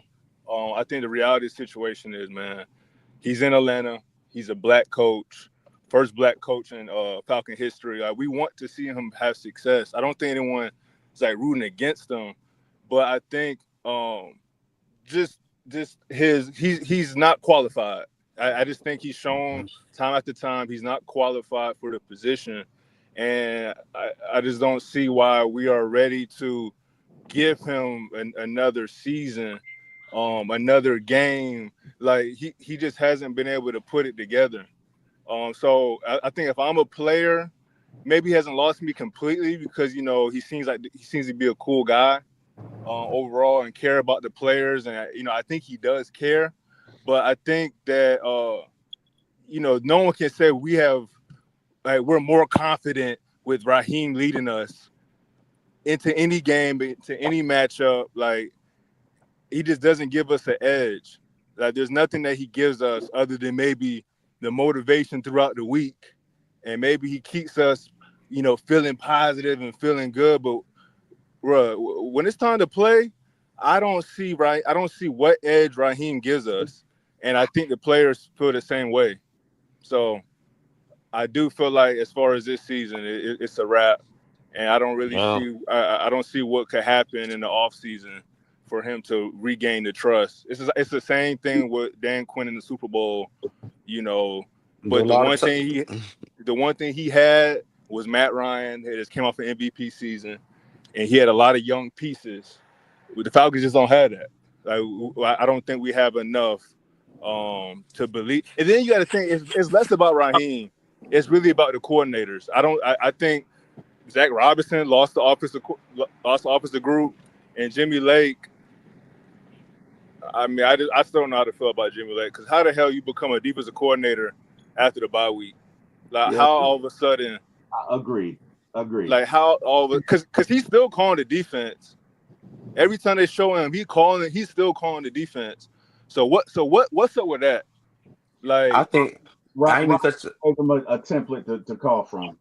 and I ain't mean to cut y'all off. I think Jerry Gray needs to go ahead. They need to go ahead and promote Jerry Gray as the coordinator, because I think Jerry gonna leave. I don't think Jerry gonna go stay. If they don't promote Jerry Gray and let him go, then the Falcons gonna be screwed. I put Jerry Gray as the defense coordinator and just let go Zach Robinson go to college, go on the college lead, and we just hire a offensive coordinator with coaching experience if they want to get Raheem another shot. A1 But has he lost the locker room. Uh, not completely. Nah, I don't think so. I don't think he lost a lot. I don't. And I say that because it's instances to where we just had either bad quarterback play, what I'm saying, bonehead moves from the personnel, play call. It just been a overall, like, every week it's been something different. Every week it's been something different. Um, but I'm just thinking about overall, we've just seen worse situations. I feel like we've seen worse situations. We still going to have, like, I guess, a winning type record. Like, I don't know if you can even consider how they got the weeks now. It's hard to even, like, look at 8 and 9 and just be like, oh man, so, or even 9 and 8 and just be like, yeah, we had 9 wins. Anyway, I'm rambling. Just to get to the point, though, I just don't think that he's completely lost the locker room. He for may have sure. lost maybe a guy or two. You think about maybe a veteran who's thinking about their career and where it's going for the future, and it's like, all right, can this guy really lead us? But like, you think about some of those younger guys, I don't think that he's necessarily lost the locker room completely. I feel like the Falcons are going to come out and play, They're right here. but I still think they're going to come out and play for Raheem against the Panthers. Like, I'm not completely sold that they're checked out. Like, even though the situation is dire, the situation is almost impossible, but still feel like those players want to come out there and still play for him. Because if they come out there and show the opposite, then we gotta have a different conversation in the offseason. Like, all right, bro, see you. They ain't even come out to even show up on the field. But until I really, like, see physically that the players are like, hey man, I'm not feeling this guy. It's like, I just can't say that he's lost the locker room. I just don't see enough evidence. Fair enough. Larry, I see motive. I see Yeah. motive. but I Larry, don't see evidence from the players. Yeah, guys, everybody, we're gonna let Larry talk. Larry, you've been so patient. I apologize for whatever's going on with StreamYard. The floor is Yeah, yours. it was acting crazy. I don't know what happened. StreamYard took a break. They said we on Christmas. But they want to celebrate appreciate the you new year having me. already. Larry, how Appreciate you you fellas having me on, man. Like I always say, man, make sure you guys hit the like button if you're watching this content. It's real good. It helps all our channel. It helps us grow. That's just an algorithm thing. I ain't make it. I just follow the rules. All right, man. I really don't care if the players want to play for Coach Raw or not.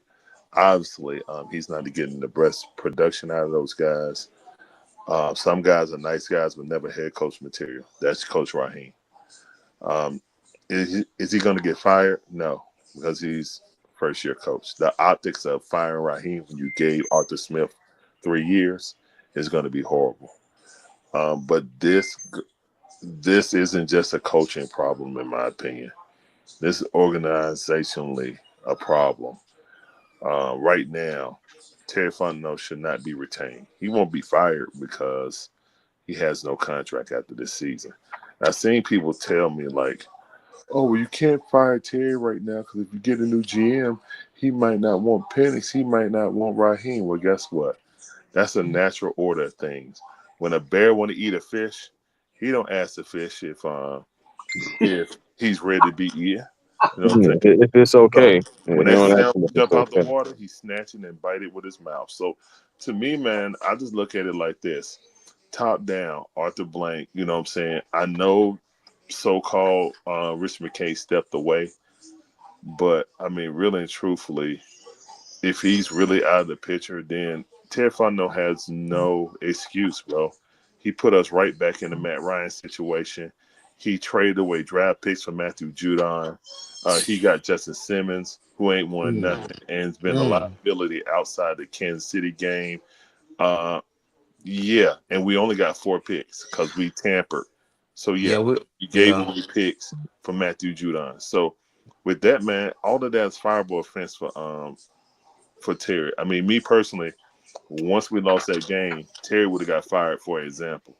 You know what I'm saying? I'm not waiting to Black Monday to release him because he has no more contract. I'm fired.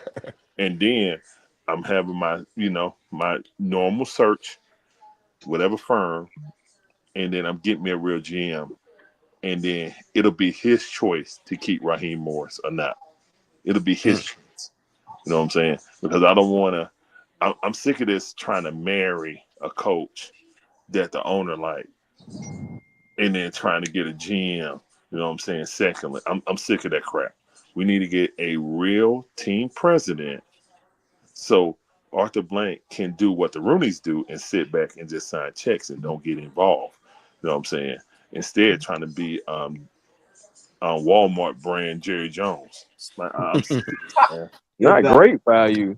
friend. I'm sick of this, man. Like, Call him value Jerry Jones. Oh my God. look, guys. Oh my This God. isn't just about coaching. Oh, If it was just about coaching, because Raheem ain't ready to be a head coach. He's just not a head coach. Okay, Hell let's just no. call it is what it is. But he's going to get another at least 1 or 2 more years. No, I say Terry one more year. Fontenot, I don't. The people that's trying to say that Terry Fontenot can keep his job just because he drafted Michael Penix and Bijan, that's mistaken. He's Yeah, done way I too agree. much damage in the draft and with our salary cap. Yeah, he fixed our salary cap. That was nothing. Anybody, you could have did that, Will. What he did, all he did was just accelerate the problem. You know what I'm saying? And like Julio wanted out, Matt Ryan wanted out. He didn't do nothing special. Anybody with half a brain could have did what he did. But what he did in accepting Kirk Cousins' contract is put us right back in that situation without less draft capital than he had when he got here. He has to go. I agree. all right. Fair There's enough. no defense in it. There's no defense for him or Raheem what they did. For Raheem to go into halftime with 3 timeouts, Was crazy. like he was Oh, gonna get some free hot dogs with it that and was crazy redeem it. work. Or he's playing basketball. You know, in basketball, if you don't use your timeouts in the first half, they carry over in the second They, half. yes, yes, Yeah, yes. he We're thought he not was a playing basketball basketball coach. though, Larry. We wasn't He playing thought basketball. he thought he was a basketball coach, and those timeouts, you know what I'm saying, carry over to the second half. That's a buffoonery. And Yeah. when I got my rookie quarterback, when we're rushing up and we got 2 timeouts, and you don't call a timeout, that's a fireable offense on a game that was winnable. So you would have had at least 3 more chances to try to get up there and score instead of 1 more play, Yeah. 2 more plays. You would have had at least 3 downs to Yeah. be able to do something to Yeah. get closer because your kicker was dead on. He just needed to get 5 more yards. That's Yeah. it. That's all he He needed. Yep. needed 5 more yards. That's all he And needed. Because at he the Yep. end, drilled the kick. Yeah. at the end of the first half, we wasted 4 minutes, never called a timeout. Yeah. Yep. And then literally was playing so scary that we ran the clock out on ourselves. We got That's what I all was the way, talking about, T. Will. That's we what I was got talking about in all the that way first down half. there. Look, man, Coach Raheem ain't ready for that. He's sitting there chewing gum. He ain't calling defenses. He's sitting there with his hand in his pocket. It's worse than Dan Quinn, man. And I'm sorry. guys arm folded at that. He ain't even got us in the pocket. His arm folded like a little girl. You You need time to communicate to your players. All you're a right, guys. defensive coordinator on a championship Hey, team. I'm gonna have to cut it there, guys. All I'm right, so sorry. I all right. apologize. I gotta go. C Dub, I want to give you your last say so. All Um, right. has Raheem lost the locker room? And then after that, guys, you can tell where they can find you. And I gotta leave because unfortunately I have to go. C Dub, yes or no? Raheem lost the locker room. All right. Yes, because when you have the game imbalanced the way you did, and you don't call the timeouts, you're not just not calling the timeouts for those guys on the field. You're calling the time. You're not calling timeouts for that defense with their tongues hanging out. You basically sabotaged this game, and I don't care how everyone wants to tell me I'm wrong. Raheem has done nothing but sabotage Mike Penix. He wanted Kirk Cousins. I will go. I will die on this hill. If he had his way, if Kirk Cousins was the quarterback, he would have coached that game differently. And I don't. And all I'm going to say is this: if he's such a great guy and everyone loves Raheem and all this camaraderie, why are we only 1 win better? Why? And that, guys, that's a question we'll have to answer at another time. Larry, thank you for joining us. Larry, tell these folks where they can find you.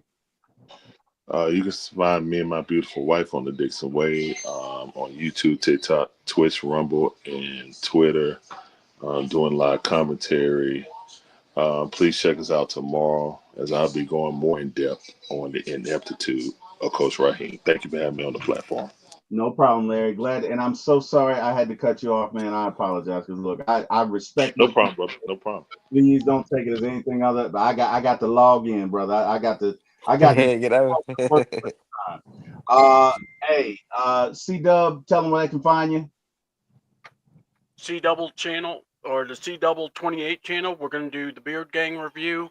Larry, if you want to be a part of it, I'd love to have you on also. Maybe we can collaborate because of the fact that I know you're going to go deep into. You're pretty much going to do the same I'm going, is the ineptitude. So we're going to discuss a lot of stuff. Wednesday we may do a show, but that is New Year's Day, so just depends on how everyone's feeling. And but look, guys, you know where to find me. C Double. Type it in on Facebook. You'll see my page, or you'll see me.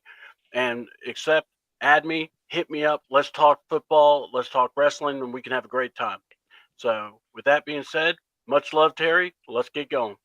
Let's get going. Good deal. Rise up. Hey, Ronnie Thomas, tell them where they can find you. Okay, I'm not Ron Thomas, but I will just say it like this. You want to find Ron, all you have to do is come to the Atlanta Beard Gang. He'll be on that show.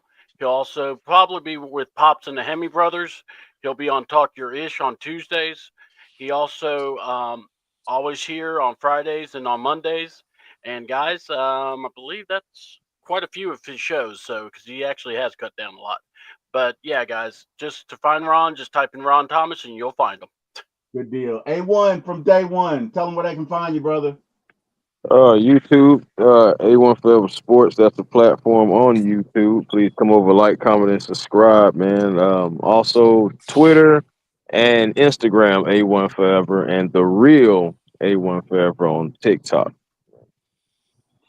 Good Appreciate you deal. guys for having me, man. Oh, hey man, A1, look, man, anytime. Like family. So shit, you don't have to do that, man. We're glad to have you anytime you come in. Hey, William, I don't know if you do any podcasts. If you do, let them know. If you don't, hell, it's good to see you anyway. You doing any podcasts, William, or what's the deal? I ain't doing podcast, man. I was just gonna be at the one time club, man. Next year, hopefully, I'll be at the games next year, man. But man, disappointed season, man. It is what it is, man. I just hope we down do better next season, and at least be top of the division. So that's all I got to say. I'm out, man. Good deal. Salute. Thanks for All joining us. Rise up. right. All All right, to right. everybody out there in the chat, thank you so much. I think we had as much as 90 people in here at one time. What a time. What a show. Guys, wish we had more time. Apologize that I have to cut it off, but hey man, I got to pay the bills. So, guys, to everyone in the chat, thank you for joining us. Antonio specifically, we will link up. I will have you on another show. I do apologize. I couldn't get you in on this one. Just time constraints were what they are. So again, I apologize. Again, to everyone who joined us in the chat, you could have been anywhere in the world. You chose to be with us today. Thank you for your time. Appreciate that. I can be found at One Time for the Fan on Sunday nights and Wednesday nights at 9, Friday mornings at 9 a.m. Also at Beer Gang with my co-host here, or actually it's his show, but I would say my co-host and brother and friend, Mr. C Double with all the trouble. And last but not least, I can be found on this channel at For My ATL Sports 1, saying the number 4, My ATL Sports, the number 1 at YouTube. Please like, share, and subscribe so we can continue to bring content like this. I can be found at 7 p.m. on this channel, For My ATL Sports 1 at YouTube. Friday nights at 7 p.m. and Monday mornings at 10 a.m. And I don't know, C Dub. Maybe we co-host a show on Wednesday if people want. I don't know, but we can work it out. But either way, guys, thank you. I want to thank God. Would not be here without him. Thank God for every show. Thank God for everything. Appreciate you and everything that you continue to do, God. Worship you and thank you. And last but not least, I want to say thank you to Mr. Jack Spade and Mr. Eric Parker, without whom I would not be here. Shout out to Kerry from One Time for the Fan and Bodie 3000. Obviously, shout out to my guys, C Dub, Ronnie Thomas, and Ladarius Brown and his band of renown, and Jabri Harper, Tiffany, and Lisa Shepard. So, Tiff Raines, by the way. You guys rise up, have a great week, and I will see you when I see you. Thanks for joining, and have a good day, everybody. Goodbye. Peace.